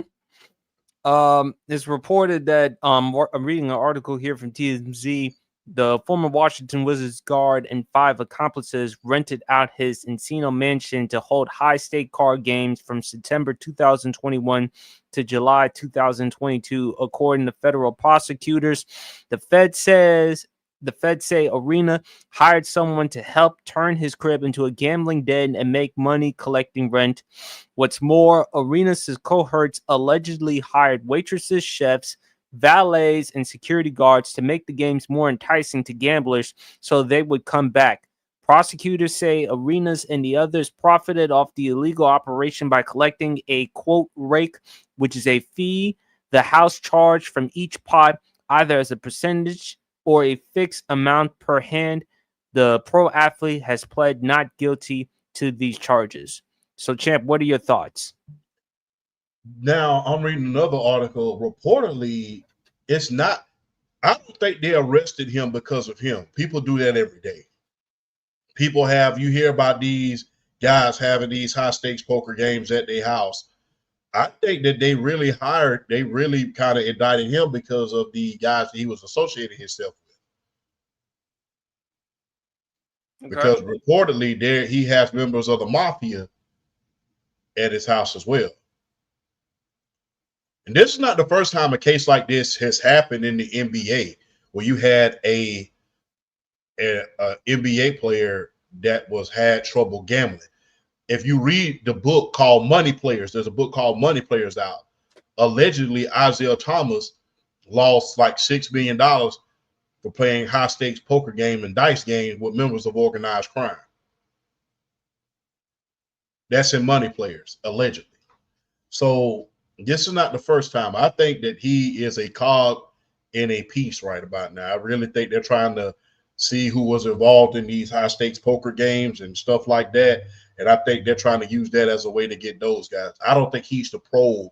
I think this is the front. I think a Fed case finna come out of this for a lot more people. I think it's bigger than Gilbert Arenas.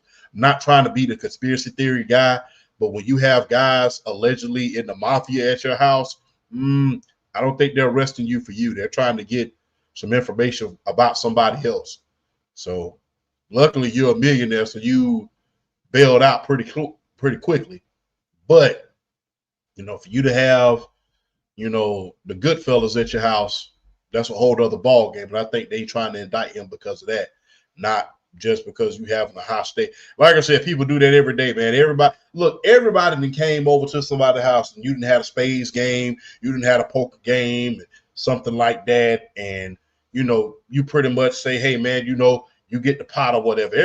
Everybody went over one of their family members' house, a friend of theirs' house, or they didn't have a poker game, a spades game, and you took the house money or whatever. Everybody's done that. As far as everybody knows somebody that does that. People do that every single day. But I think that they're trying to indict him or bring him in on something because of the people who he's associating himself with. Not really him. Not just him. Like I said, and this is not the first time an NBA player got caught up in something like this. Luckily, Michael Jordan was the Teflon Don. Remember, he got caught up in the situation with the Slim Bouler situation, where he had to be a witness because Slim Bouler, the guy who he used to play golf with, was caught up in a money laundering and drug case. This is not the first time. Remember Isaiah Thomas, like I just said, the money player situation. He was playing high stake dice game with members of organized crime. Right after he won the NBA Finals, his first NBA Finals in 1989, a story came out about him gambling and his relationships with someone within organized crime. So this is not the first time this has happened to an NBA player. But it's just, this is the social media area. Things travel a little bit faster. But when you get a chance, read that book, Money Players. It's a good insight on how guys used to gamble back in the day. My thing is, it's a bad look for Gilbert Arenas because, again, unfortunately, Champ, with his history, it's not the first time Gilbert Arenas has had issues with the law, Champ. Remember the gun situation that he had during his time with the Washington Wizards. Am I lying?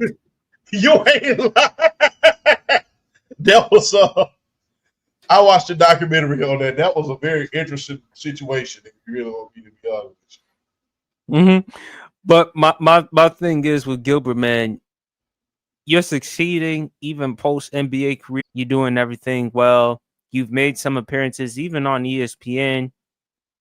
Don't squander it. Just like you're gonna say with Shannon Sharpe's champ, don't squander it because you want young people to look at you as an example.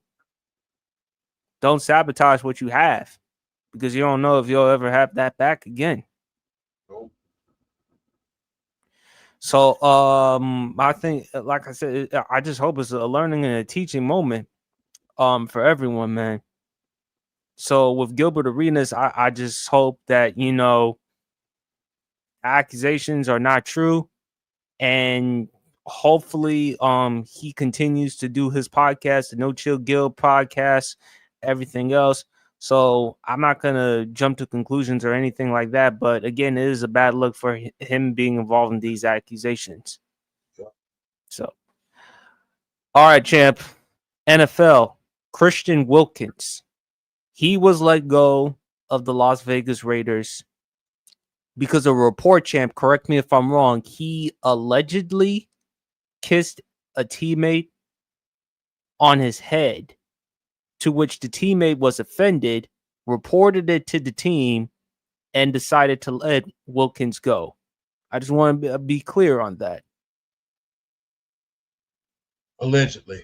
What are your thoughts? Christian Wilkins. I don't know what to say. He's one of those guys.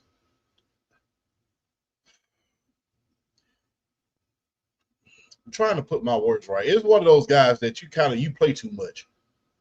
Everybody got their little brother or older cousin like, bro, you play too much. And the thing is, you see it. You see how he lifted up Hunter Renfrow in the air at one point. He's a very, very playful guy, but it gets to a point where you play too much. Remember the situation with Josh Allen? Go proceed on that. I don't remember that. He grabbed Josh Allen's what. Yeah. Again, he's one of those, and then not to mention he did a whole split. Yeah, in the national championship game. In the national championship. Like I said, he's one of those guys. You play too much, and you need to sit your tail down. You play entirely too much. I understand we out here having fun and we doing our thing, but you play too much. You need to sit down. I don't think he meant anything by it, but like I said, he's one of those guys that, like I said, you play way too much. All this little playful, all these little fun and games, these little practical jokes, that's enough. You need to sit down. Plus, they was already kind of turned off about him, about how he was handling his foot rehab as well. So, that was another reason why. But look, he's one of those guys, you play too much. You play too much. So, you need to sit down and you need to rethink yourself. You just cost yourself $33 million. You play too much. And like I said, even his former teammates say he's a real, real playful guy. But like I said, everybody don't want to play. You will say, I'm not going to just go out with a random person and say them damn jokes. Because they're not going to take it as well as I do. That's the thing. Yeah. We have a relationship. Yeah, everybody ain't playing. I don't know what Christian Wilkins was thinking. Was he being too playful?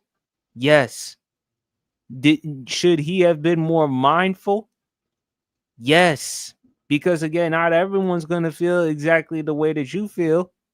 So look, I don't know whether, people may speculate Christian Wilkins may be gay or whatever. And for the record, you and I, we don't have a problem with anybody being gay or whatever.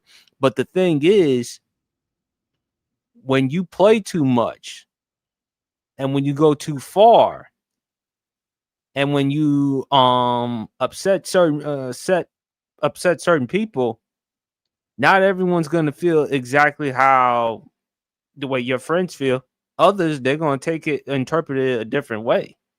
Yeah. And look what happened with Christian Wilkins. It ended up costing him his job. Yeah.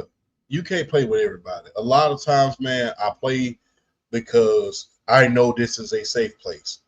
I joke about, diets and my weight and stuff like that because I know this is a safe place.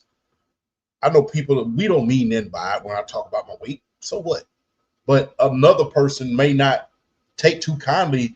I've been in that situation where I said, hey, I'm going to take my big ass over here to this buffet. Y'all want something?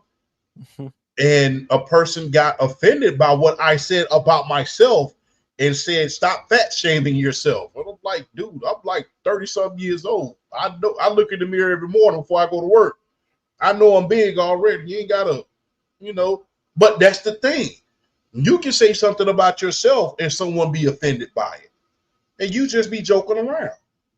But the thing is, and like I said, I'm not telling you something that I have thought. I'm telling you something that I have experienced. Like I said, that actually happened. I literally said, hey, man, let me take my big ass over here and get some from the buffet, man, because they were serving up lasagna that day. Next door from what?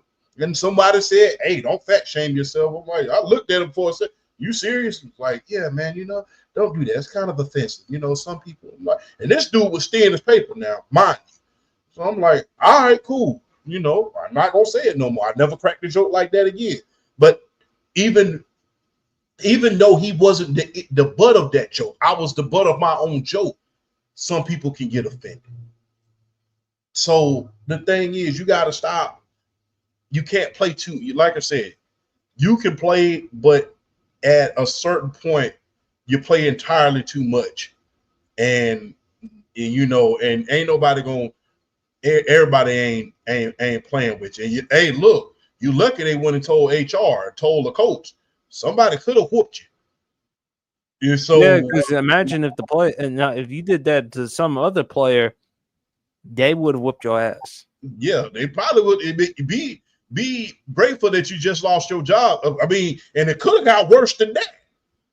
Folks don't fight no more. I'm just gonna, read it to that what you will, but people don't fight no more. So, you do that to the wrong person, they go out there in the backyard, they go out there and pop the trunk on you. Hey, so you might want to be mindful. Everybody ain't playing with you. Every place is not a safe place. And there's a time and place for everything. There's times for me to be serious where I'm serious on the show about what I talk about. There's a time for me to kind of play and crack jokes. Every day ain't a time to crack jokes.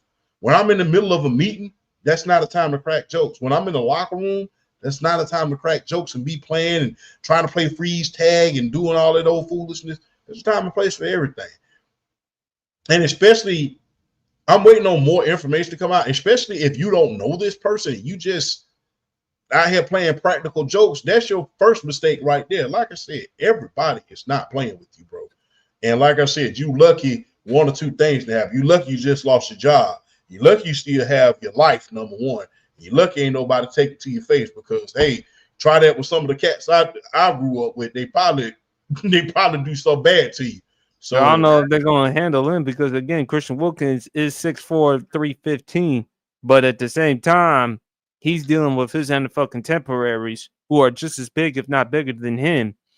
I just hate the fact that he put himself in that type of situation.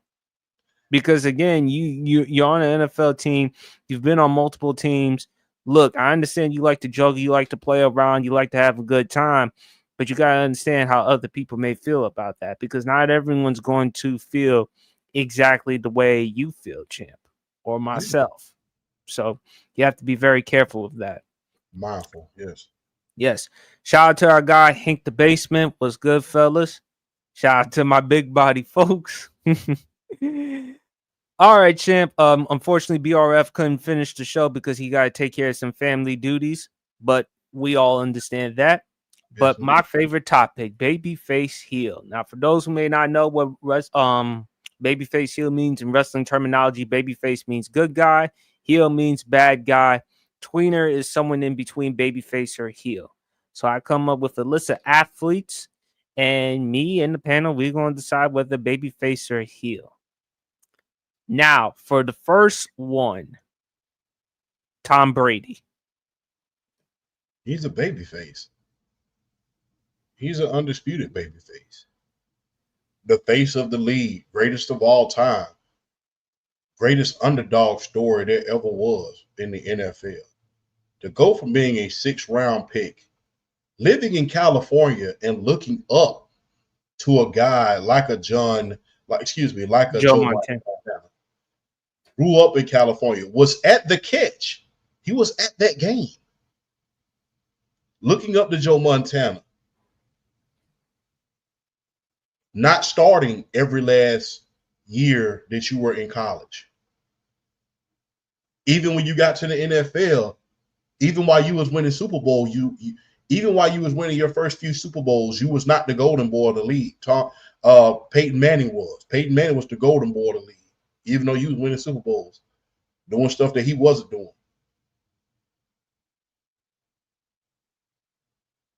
To come from being a 6th-round pick, playing behind Drew Bledsoe. Drew Bledsoe, people don't realize this. Before the year that Tom Brady took over, Drew Bledsoe had just signed a $100 million contract.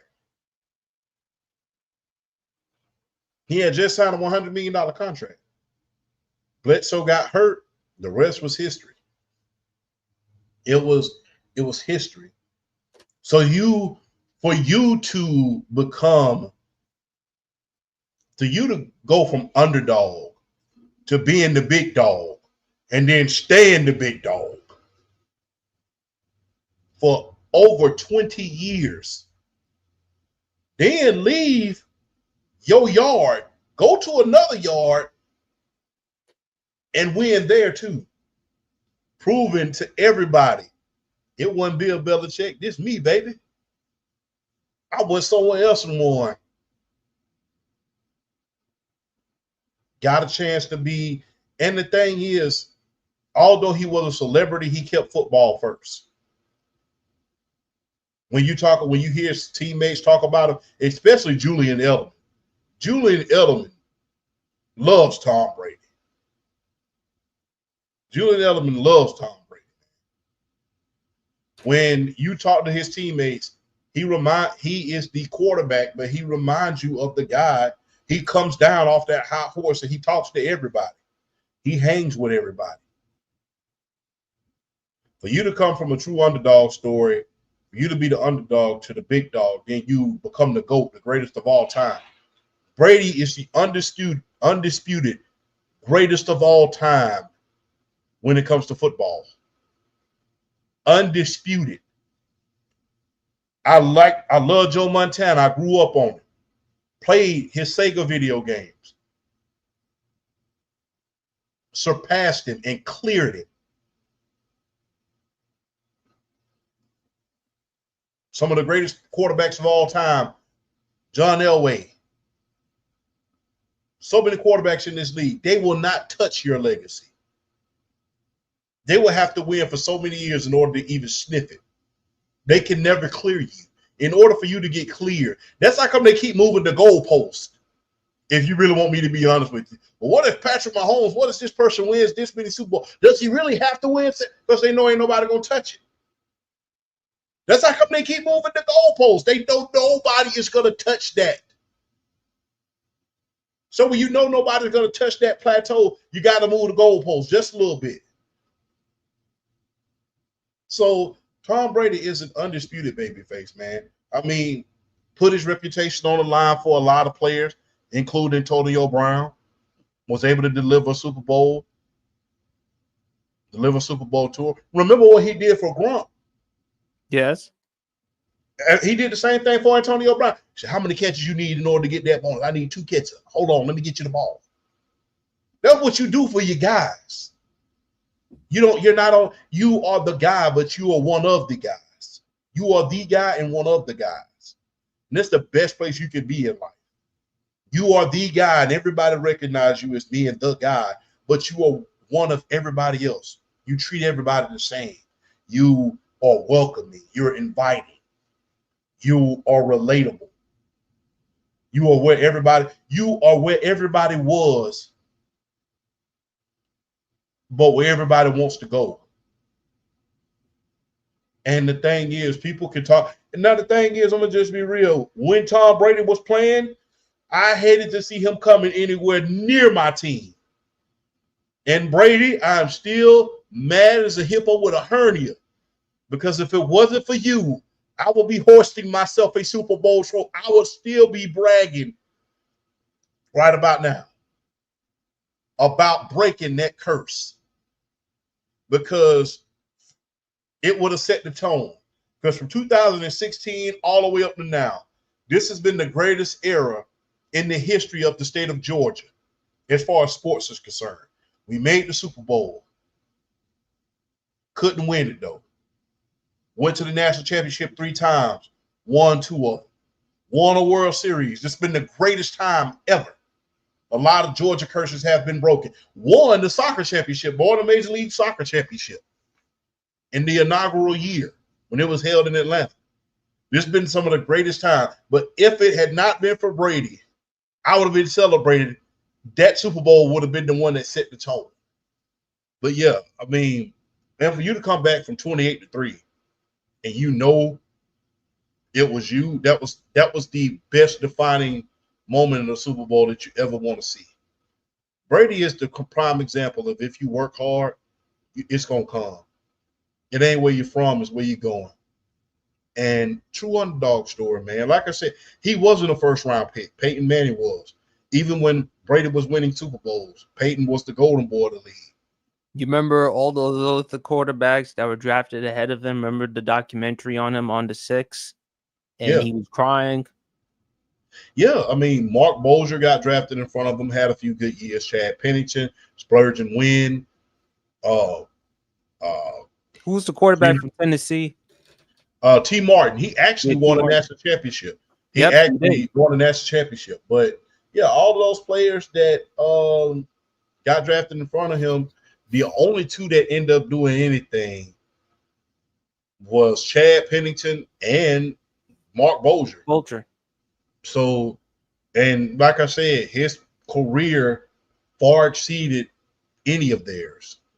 But he's a true underdog story. It's something that you can relate to. Like I said, it's not one of those things where I have to be a first-round pick. It's the literal. When you think about Tom Brady, it's literally from nothing to something. Because I wasn't even the best on my college team. Drew Henson. Remember Drew Henson was. Remember his best game he had was in the Rose Bowl. Right. So for you to not get drafted high, you to not be the golden boy at the beginning of your career, for you to win so much that people actually hated to see you come their way when it came to their team, for you to be very, very relatable, not just on the field, but in life. Remember what happened towards the end of his career back at home. Family didn't want him to play football no more, but he chose to play. Wife took him. Yeah, so, and everybody can relate to that. Family doesn't necessarily want you to do something no more, but you go out there because you love it. And, man, Tom Brady, man, look, although you cost me a Super Bowl, something that I had been waiting for ever since 98 when we lost that Super Bowl against the Broncos, I still admire your game. And I say you are undisputed babyface. You wasn't out here getting in trouble. You was always very, very welcoming. You offered to let Antonio Brown stay at your house, bro. Ain't no way in blue hell I would have let that dude stay at my damn house. He couldn't have pitched a tent outside in the yard. But for you to do that, for you to bring your guys in, for you to look after your guys, make sure they get their bonuses and stuff like that, how can you not like a guy like that, man? Of course, you're going to be a little bit envious. Dude got every damn thing. But I worked for this. I worked for it. I wasn't a first-round pick. I wasn't considered. I wasn't a lot of first-round picks as quarterbacks. They come in, and a lot of them are overrated. A lot of them. But I'm afraid, champ, he may fall into the lines of tweener. Because, again, no matter what greatness you can think of Tom Brady, again, they always going to look at the Deflategate. which to me, I don't really think that's that big of a deal to me anyway. But because of the Patriots with Spygate, they're going to factor that with Tom Brady. They're going to factor how the way he handled post Super Bowls when he lost to Eli Manning, when he lost to Nick Foles, how he didn't shake their hands when he lost to them. They're going to look at that because remember, Cam Newton, when he lost in the Super Bowl, you saw at the press conference how the way he handled it. But correct me if I'm wrong, champ, he did shake Peyton Manning's hand. And I live in the New Jersey area. Jets fans, Giants fans, they still mad to this day. Giants fans are happy because they beat Brady not once, but twice in a Super Bowl. And also because of Boston, because of the Patriots, the dynasty. Jealousy, envy does play a role because again, he was the face of the NFL. You married to Giselle, the supermodel wife. You had a lot of things to benefit your factor, but he may lean towards tweener, champ, because again, we respect and admire the underdog story. We appreciate Tom Brady's hard work, but at the same time,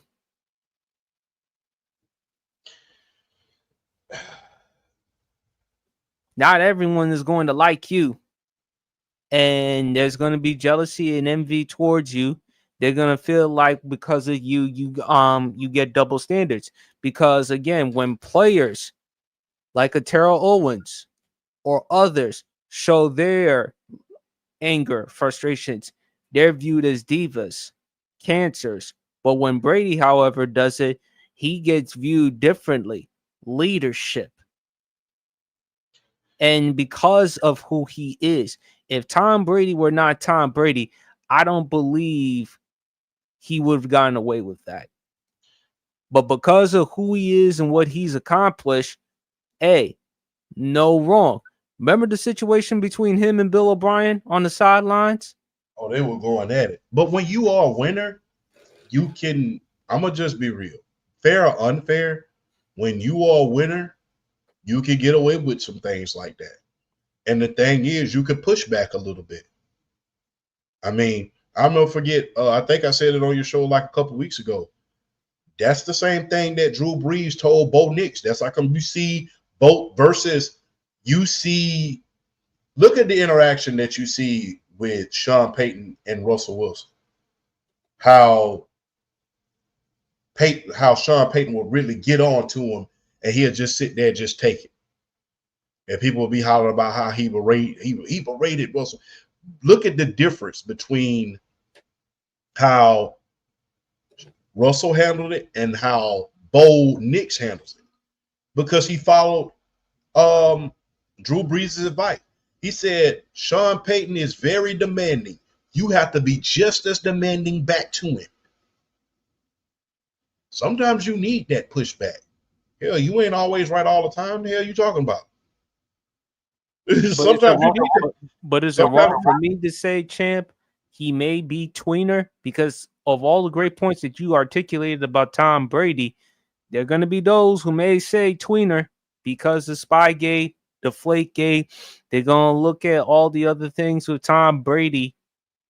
And again, you always said the masses. Yeah, but the thing is, I'm going to just be real. They talked about Spygate. Okay, they won after Spygate. Deflategate. They won after Deflategate. If you didn't win after those two incidents happened, that's a whole nother ball game. But you still won after those incidents. Then you went to a place where you had no controversy and then won again. So that's the thing. When you don't come back from certain things, if a guy used, let's say, steroids and never had a good season after that, then you can blame it on the steroids.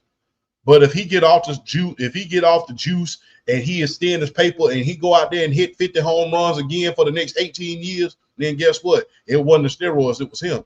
You can talk about the steroids all you want to, but he's off of them now, and now he's just as dangerous, if not more dangerous. No, I'm saying, champ, it doesn't take away what he's accomplished. Tom Brady was still Tom Brady, whether it's Spygate or Deflategate. But again, I also live in New Jersey. And again, not a lot of New Jerseyans like him. New Yorkers like him. The Boston-New York rivalry, all that other stuff. They look at the Spygate, they look at the Deflategate, they look at the jealousy, they look at the envy. So I can understand why people look at him as tweener. Yeah.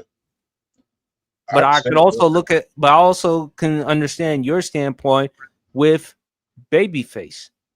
Because he had to work hard to get to this. It wasn't just God given. And that's the thing that I hate when people say God given. Yes, God did bless you with a tremendous gift, but still, what about your preparation?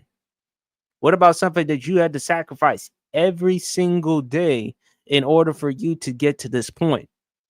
People they take that for granted. And with Tom, they look at Tom. This is somebody who came out of nowhere, worked his ass off just in order to get to this point. And, was it Belichick or Brady? Brady proved that, you know what? I can flourish and succeed and win without Belichick. Absolutely. Two things can be true, like we always said, and I see your argument. Yeah. I put him as a baby face, but I would understand why people put him as a tweener because of Deflategate and Spygate. But as far as anything else, I always put Brady at the top of a babyface conversation because, like I said, people can say whatever they want to, but at the end of the day, I still won after that, and I came back from those situations. The year after the Deflategate, I won a Super Bowl, and the very guy that suspended me had to hand me that trophy. I would have won the MVP had I not been suspended. And you saw what happened to the guys who they tried to replace him with, right? You saw what Jimmy happened. Garoppolo and Jacoby Brissett. Yeah, Matt Castle, Jacoby Brissett, all those guys who tried to replace me with. Although Matt Castle, although they didn't make the playoffs in 2008, ironically the Patriots were 11-5, and I don't know how he did, but Castle and Josh McDaniels, that definitely played a role. But I think for me, champ, if you want to say babyface, but if you want to say tweener, I can understand that as well. I would lean towards babyface, but I wouldn't be surprised if anyone said tweener, given the reasons that I just said. Yes, indeed. All right, next one. The big ticket, Kevin Garnett. Babyface. Yeah, babyface. Mm-hmm. I mean, even though he's tall, he's skinny as hell, but competes, has a lot of intensity, hell of a defender, talks trash, leader, warrior, not scared of anything, was a contributor for the Boston Celtics with those 2 finals appearances in the NBA championship. Of course, his speech, anything is possible. I mean, to get to the conference finals in 2004, lost to, of course, your Lakers champ, won the league MVP that year. I got to give him babyface. I got to give him babyface too. And because of his story on the way to the NBA. Remember he had to look after his sister and look after his mom and stuff like that. He had to go, he got into a little incident when he was in school. He had to move away from the community in order to go somewhere else because of that. So, I mean, not to mention, look, I know a lot of young guys are out there watching your show tonight. Back then, the NBA was not a young person's league. It was not young like it is today. It was not a lot of, More old school back then. It was real old school. It was really a grown man's game back then. Wasn't a lot of guys when Kevin Garnett came in that was coming out of high school. Wasn't a lot. Him and Kobe back then were anomalies. So, for him to come into the league, coming straight out of high school and be instantly dominant and had a team like the Minnesota Timberwolves in contention for a title every single year with a stacked Western Conference. Kobe and Shaq, Tim Duncan and David Robinson, you could pretty much stop it right there. Then you had Dirk Nowitzki. Then you had guys like that. Then you had Steve Nash. I mean, it was a lot of competition in the West. One could make an argument that the West was always the most dominant conference. But that's another story for another day. Kevin Garnett, his story getting to the NBA, not to mention his, the tragedy that he went through with losing Malik Sealy early in his career as well, who was one of his mentors. Rest in peace. Losing his tag team partner in the form of Stephon Marbury. Because, remember Stephon Marbury wanted the same contract that Kevin Garnett got, which was the richest contract in NBA history at the time that he signed it. He wanted that same contract rather than taking the $89 million contract. So you bring a team up from obscurity, because nobody was talking about the Minnesota Timberwolves before he got there. Even when Christian Laettner got drafted to the Timberwolves, nobody was stuck the Timberwolves because they found out that Christian Laettner he didn't get greater until later on in his career when he went to the Atlanta Hawks. But for you to come around your story on the way to the NBA,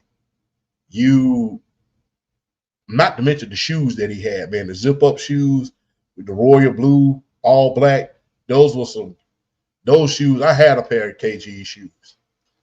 So KG, man, the passion,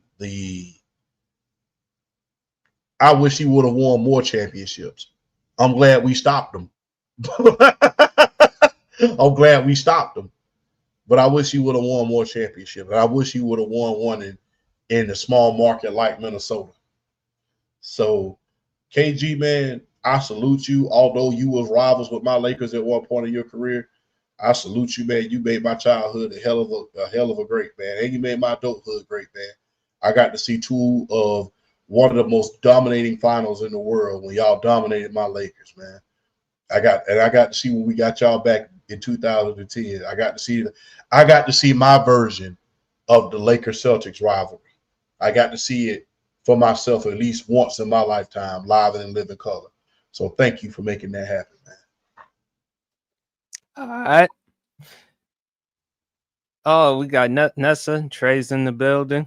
So, of course, shout out to my girl, Nessa. Nessa is the best. She is wonderful. And last but not least, I'm going to do this one. Oh, singer. This is going to be a singer regarding Babyface Healer Tweener. Okay. Beyonce.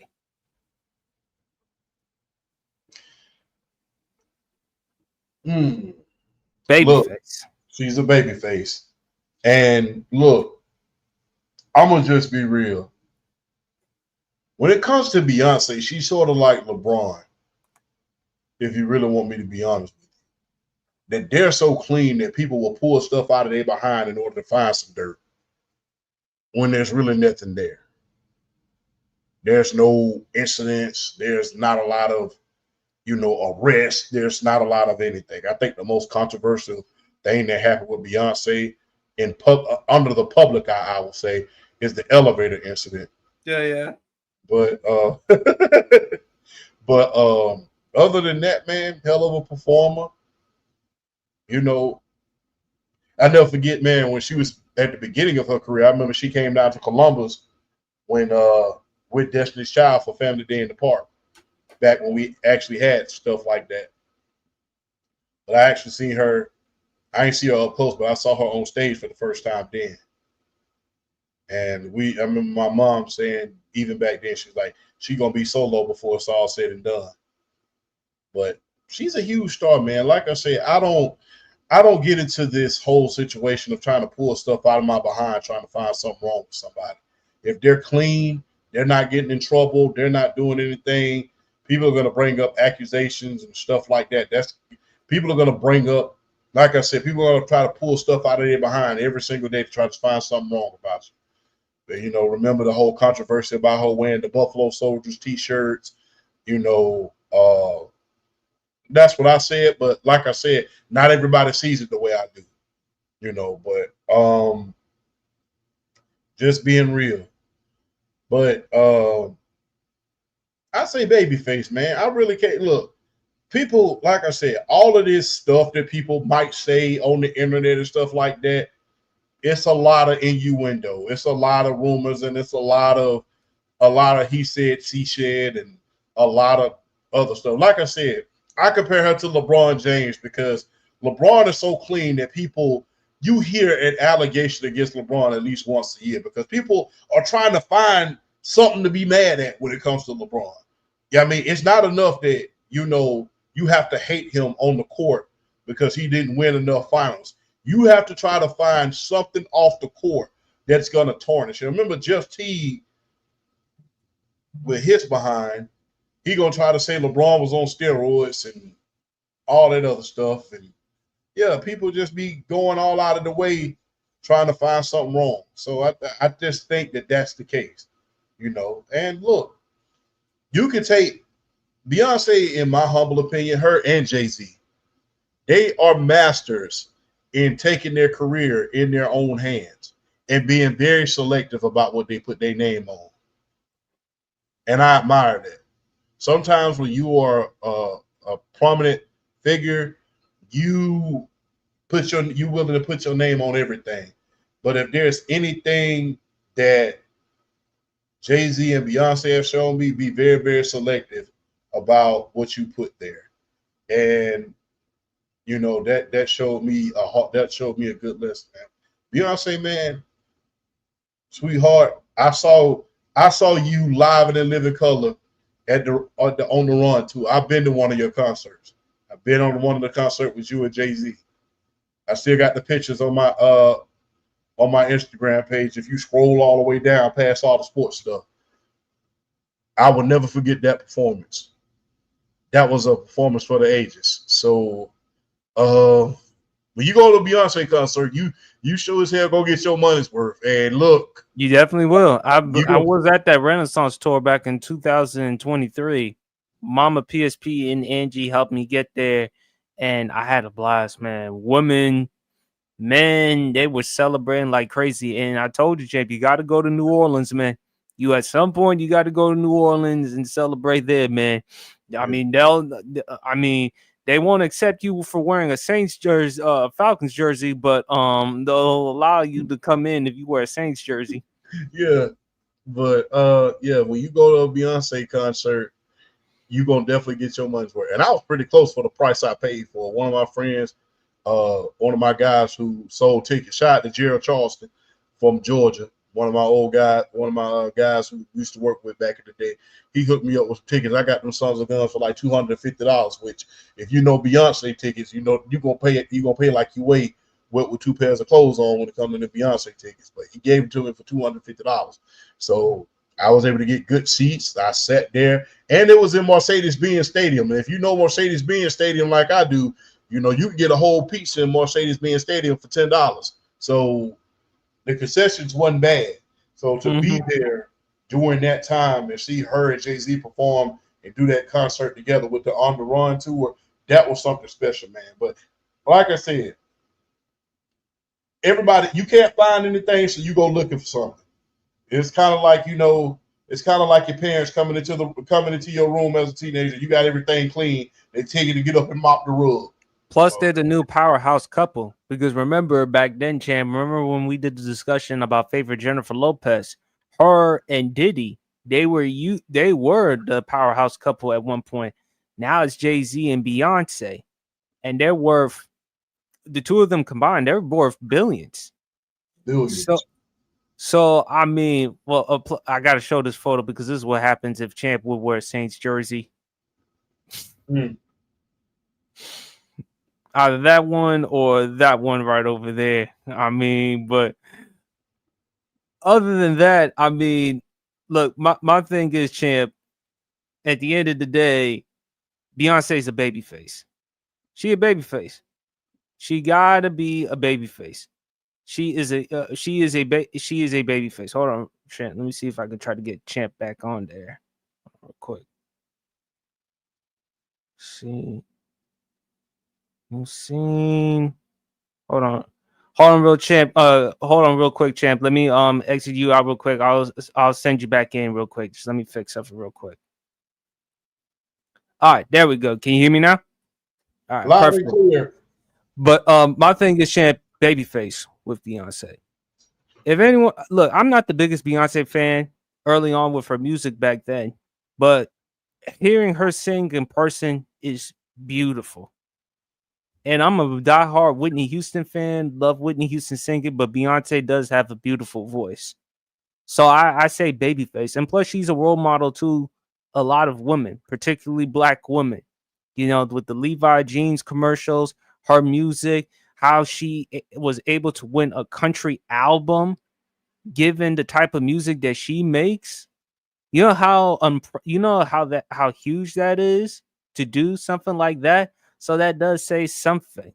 And never got into any ounce of trouble. You know, people just want to bring up stuff just because jealousy, envy, her and Jay-Z, whatever, but you cannot deny her work. Cannot deny it at all. All right, Champ, last two subjects on the show. And I hope Nessa and Trell are watching. Favorite Michael Cole moment? Oh man, Michael Cole. I'll never forget that that little I'll never forget that Michael Cole. It takes a lot of strength to do what he does. It takes a lot of strength to be at the butt of a lot of jokes. Because, you know, in the Attitude Era, Michael Cole and Jonathan Coachman was at the butt of a lot of jokes. I never forget when The Rock used to come out there. You know, I remember he looked at you staring at The Rock, Michael Cole. I never forget he put that T-shirt over Michael Cole's face. You know, the Poontang Pie T-shirt. He said, "Don't touch it and keep the microphone right there." And then he started cutting the promo on Triple H. And then he said, "Triple H." Michael Cole reached up like he was going. He said, "Don't touch it." And then that was fun. I never forget the situation that he had with Heidenreich. That was the craziest. Oh, when Heidenreich confronted him? Yeah, we put that mildly. But that was crazy. Him helping out, trying to help out Pat McAfee when he was facing Gunther. That was cool. Man, there was a lot of stuff Michael Cole did, especially when everybody knew that Michael Cole was the Raw general manager, and every now and then he'll let it slip out. Oh, yeah. Those of us in charge, but everybody kind of knew Michael Cole was the Raw general manager. The anonymous Raw general manager, yeah. So everybody kind of knew, but, you know, he kind of played it off. I got a message here from the Raw general manager. Like, everybody knew you general manager, Michael Cole. But the other favorite was when Mr. McMahon told him, "Michael Cole, shut up." But the best commentary I've ever heard from Michael Cole, No Way Out 2004, Brock Lesnar versus Eddie Guerrero. If you listen to the last few minutes of it, the way he talked about Eddie, how he overcame all these obstacles from his drug and alcohol problems to ultimately become the WWE champion, it still gives me goosebumps. It still gives me tears to this day. Him and Jerry the King Lawler. Do you remember the Kiss My Foot match, Champ? That was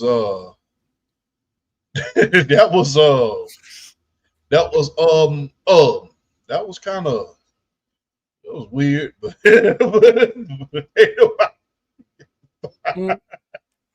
wasn't the first match that they had Kiss My Feet, but, you know, remember Bret Hart and I remember Jerry the King Lawler Kiss My Feet match. That was interesting. Michael Cole, man, been a staple for a long time, man. People talk a lot of that mess, but Michael Cole was just as big for the Attitude Era as anybody else. Because for him to be in the back interviewing a lot of the players in the game was kind of crazy, because you always felt like that Michael Cole was kind of the little guy that everybody used to pick on in school. All the jocks used to pick on. It was that way. You know, everybody was so impatient with him when he was interviewing him, especially the Undertaker when he was on the dark side. You know, he would ask him a question. You're really starting to push it. You could see Michael Cole's eyes getting big as saucers at a certain point. But Michael Cole's always, I know. Now, like I said, I remember Michael Cole back during the Attitude Era. And he is, you know, him being on SmackDown with Taz, they are very, very underrated. They were good, though, back in them days. It was a very, very underrated duo, man. So, especially when you knew Paul Heyman was one of the head writers on SmackDown. So, for him and Taz to be going head-to-head with Jerry the King Lawler and arguably the best play-by-play commentator in wrestling history, good old JR. Yeah. At one point, SmackDown was beating Raw in the ratings at a certain point. It was beating Raw, and people were saying that, you know, Michael Cole and Taz were the better announcers than, you know, Jerry the King and JR at one point. So that's yes, that says a hell of a lot. Especially people don't realize this, man. JR himself could carry a show. But when you put in Jerry the King Lawler, that's a whole nother ball game. JR used to commentate play-by-play for the Atlanta Falcons. So he knew how to do it, and he used to do play-by-play for the NWA, and he used to do it for the WCW. So when they let him be himself on the mic, that puts a whole nother variable into it. When you can be yourself and do something, that is a whole nother variable in that situation. You got to see that Oklahoma personality come out of it. So for you to be on par with the greatest announcer of all time, and you and Taz to be mentioned in that conversation is something to behold, because that was a time where wrestling was pretty much in flux. The Monday Night Wars were pretty much over. There's this new brand split that's going on where Raw is Raw. You can't see the superstars on Raw, on SmackDown, and then vice versa. So you have to distinguish yourself and set yourself apart from the GOAT and the King. And for you to be able to do that during the Ruthless Aggression era with the superstars that you had and put SmackDown on the map, he was instrumental for that. Absolutely. And one last one, champ. Favorite Ice Cube track. I'm going to go. I'm going to get some flack for this. Uh-oh. We Be Clubbing. Why would you get some flack for We Be Clubbing? Remember when Ice Cube performed that track on All That, and how you look at All That nowadays when you hear of all the things that have transpired, you know, with Nickelodeon? If you go back and if you watch that All That video with Ice Cube performing, I mean, Ice Cube, man, I love that track. We Be Clubbing, pushing weight. You can do it, put your back into it until we rich.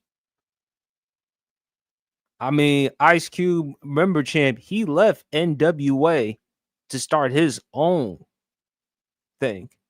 Because again, they weren't paying him and the group enough money. So he decided to take matters into his own hands. And that says something with Cube. Not only as a rapper, but a hell of a writer and a producer.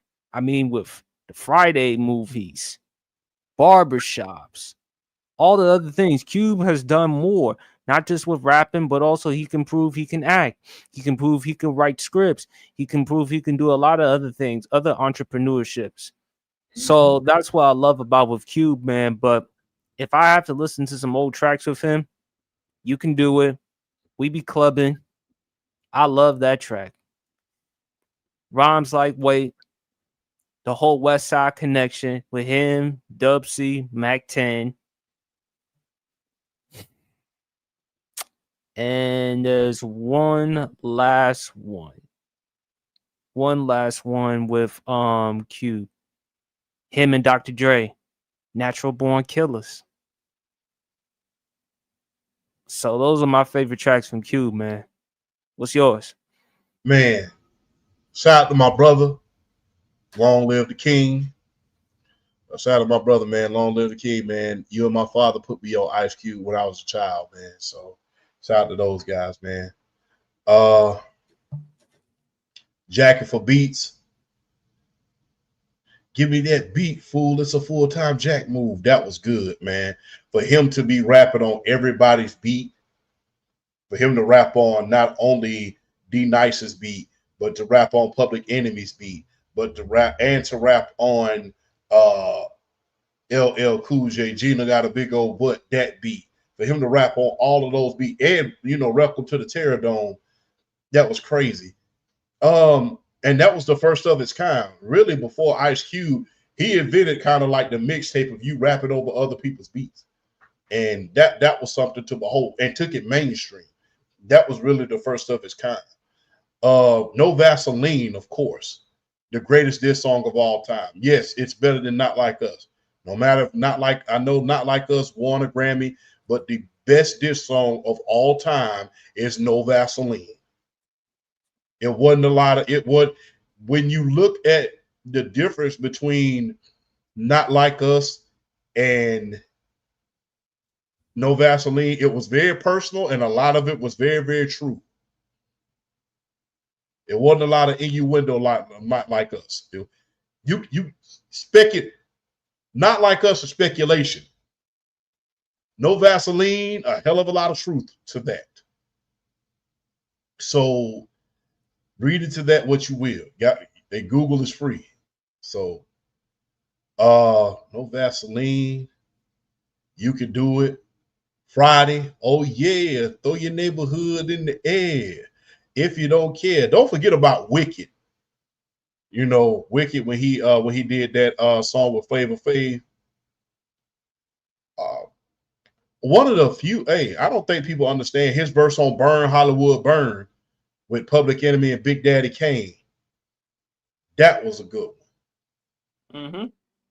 That was a good one. West Side Slaughterhouse, when he dissed Common. When him and the West Side Connection, they dissed Common. Bow Down. Gangsters Make the World Go Round. Man, Ice Cube, man, I can go on forever, man, and not stop with a lot of the songs. Wrong Dude to Mess With. I never forget the line that he dropped in Wrong Dude to Mess With. Remember what he said? I stopped giving juice to the Raiders because Al Davis never paid us. Mm-hmm. So, I mean, because people don't realize, they're supposed to have a little sponsorship with Al Davis, but they never paid him for all the advertising that they was doing. So, he said, I stopped giving juice to the Raiders because Al Davis never paid us. Shout out to John Singleton for influencing Ice Cube to get his own script. Yes, he did. He convinced them.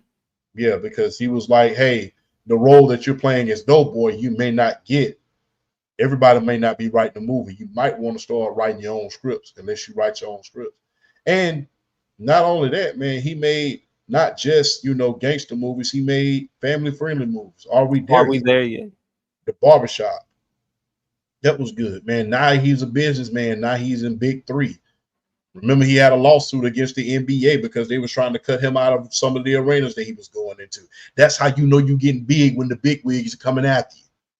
So, he had a lawsuit against them that, they was trying to, stonewall them out of some of the arenas that they had. Because a lot of the places that Cube was going to, they were selling out quick. So, and giving these young men who are not in the NBA or no longer in the NBA a shot. So maybe you could go back to the NBA or get to the NBA. I mean, the fact is, you're getting veteran players, and you're even trying to get some women players to come play for the Big Three as well, too. So that does say a lot about you as far as branding and marketing. But Cube, man, just admire and respect his work, not just with the rapping, but also with acting, entrepreneurship, just business in general, man. So, and look, I hate to say this, but I'm all about nepotism, baby. when your daddy put you on and you Yeah. succeed from that, I don't have nothing against nepotism as long as you have the ability, because it's only so far that you're going to get with being a nepo baby. But the thing is, O'Shea Jr. is so talented that he's living off his own name. You almost forget that he's Ice Cube's son. If he didn't look just like Ice Cube, you probably forget he was his son. So, yeah, I mean, for him to play his father, in NWA Straight Outta Compton, for him to play, Den of Thieves, that was a hell of a movie. For him to play in some of the other movies that he played in. So for you to not only, and one of his other sons is behind the scenes. He's a camera person. He's a producer, a silent producer, and a lot of that. So, not just putting his son on, but putting all of his families on in order to make sure that they succeed. Him and Master P did a hell of a job of doing that. Not just making sure I succeed, but making sure the generation after me and my son succeed.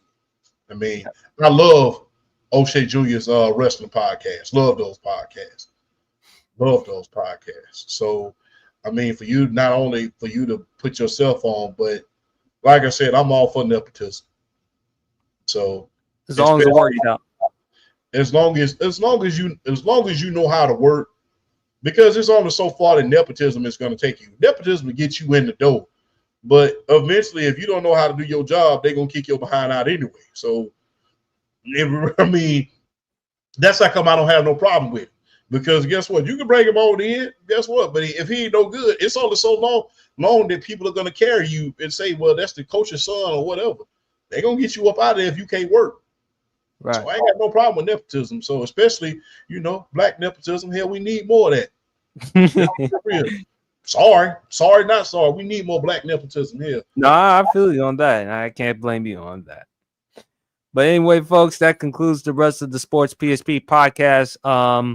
Unfortunately, again, BRF had to leave because he had to take care of some family duties. Always a pleasure having the great Undisputed World Champ. Any final words, brother? Young men, young women, everybody. Look, school is about to start back for the young kids. The children are our future. Be kind to them as they come back to school. They haven't been in school all summer. They've been on TikTok. They've been trying to make videos all summer, trying to get TikTok famous. Be patient with these young people, man. These are the first generation of kids where they're not considered kids as much as we were in the previous one. Show these kids grace and watch yourselves as well. Thank you to all of the teachers, all of the principals, and all of the students for what they're about to go through as far as the school year is concerned. Because over the summer, a lot of changes were undertaken. So I want to thank every teacher, every student, and every principal, and even the darn custodian, because I used to be a custodian, for playing your part in these children going to school. I salute every last one of y'all, because without the teachers, I wouldn't be where I was without a lot of the teachers that I had in my lifetime. So big ups to the teachers, the principals, the faculty and staff, and even the custodians. Like I said, I used to be a custodian. Cleaning up after them kids ain't no joke, especially in the cafeteria. Trust me, I know. I used to be a custodian. So big ups to all of the teachers, everybody, and be careful going to and from school. Look out for the kids as they go to and from school, and be mindful about all of your actions. And make sure y'all tune in next Friday night. We love seeing every time PSP get a new subscriber, I'm jumping for joy. I'm jumping for joy. So yeah, man. Yeah, I mean, people tell me all the time. There was one time in which we had like the day off, and one of your female friends was like, "Ain't you got a pod with PSP?" Yeah, she actually I went down. I think she did it again. She did it again too, because she did it when I went to Mama Goldberg's, a little sandwich place down there. I went downtown. I got my sandwich. Got the biggest sandwich I could possibly find. I get to eat, and she knocks on the table. Hey, I was like, what's going on? She's like, ain't you supposed to be on the air? It's 10 o'clock. I'm like, no, I'm off tonight, bro. I'm off tonight. Can I eat my sandwich now? So she was like, oh. She was like, well, hell, I was looking forward to the show tonight because she subscribed to it. So I'm like, yeah. I'm like, no, I don't work tonight. So yeah, I mean, that just goes to show you that people are watching. I mean, even my guys in the Wolfpack, my best friends down here in Georgia, they be asking, hey man, you got a show tonight? So yeah, I mean, that's just goes to show you that everybody's watching, man. And I appreciate everybody who's watching down here in Columbus, all over the world, man. So PSP, keep doing your thing, man. You have a gift, man, and I'm glad to see you maximize on it, man. If there's anybody in this world that can show you what to do with a gift, man, it's this man right here sitting on my left, your right, man, because he does his thing when it comes to this podcast today. I call him the Tom Joyner of this thing for a reason, man. And if y'all don't know why I call him that, remember that one thing. Back then, being a DJ jockey used to be the thing back then. He used to fly from Dallas to Chicago. Yeah, fly jockey, excuse me. Being a fly jock was the thing back then. He used to fly from Dallas to Chicago every single day to do 2 radio shows. So for you to do that every single day, not to mention the jet lag and the toll that it takes on your body at the end of the day, that is something to behold. He called himself the hardest working man in radio, and that's why I call this man right here, right next to me, the hardest working man in podcast. I don't, like I said, I be at work writing plans and stuff like that. PSP, we post videos and everything like that. So, man, thank you for all the help that you've done in front of the camera and behind the camera. Just because PSP is not on the Undisputed GOAT podcast, and that's because he's not a guest every week, does not mean he's not involved. So read into that what you will. There's always somebody helping behind the scenes. And PSP is always commenting, saying like and subscribe, coming up with a new subject. We call it pipe bombs on the Undisputed GOAT podcast. He helped us come up with a lot of pipe bombs because of stuff he puts in the comments. So just because someone is not presently there doesn't mean they're not playing a role in the show that you're producing. So I want to thank you for that, man. Me on the part of me, BRF and Flash. Absolutely. Always a pleasure having you on the pod. Always a pleasure having BRF there. Sooner or later we'll probably get back Brandon, High Tech Kenny, a lot of other guys, because of course the pigskin season is coming, and we definitely gonna have a lot to say about that. Everyone else, it's just one last month before back to school, so please enjoy the rest of your summer. Enjoy, stay safe, stay healthy. Please stay hydrated as well, because this heat is no joke.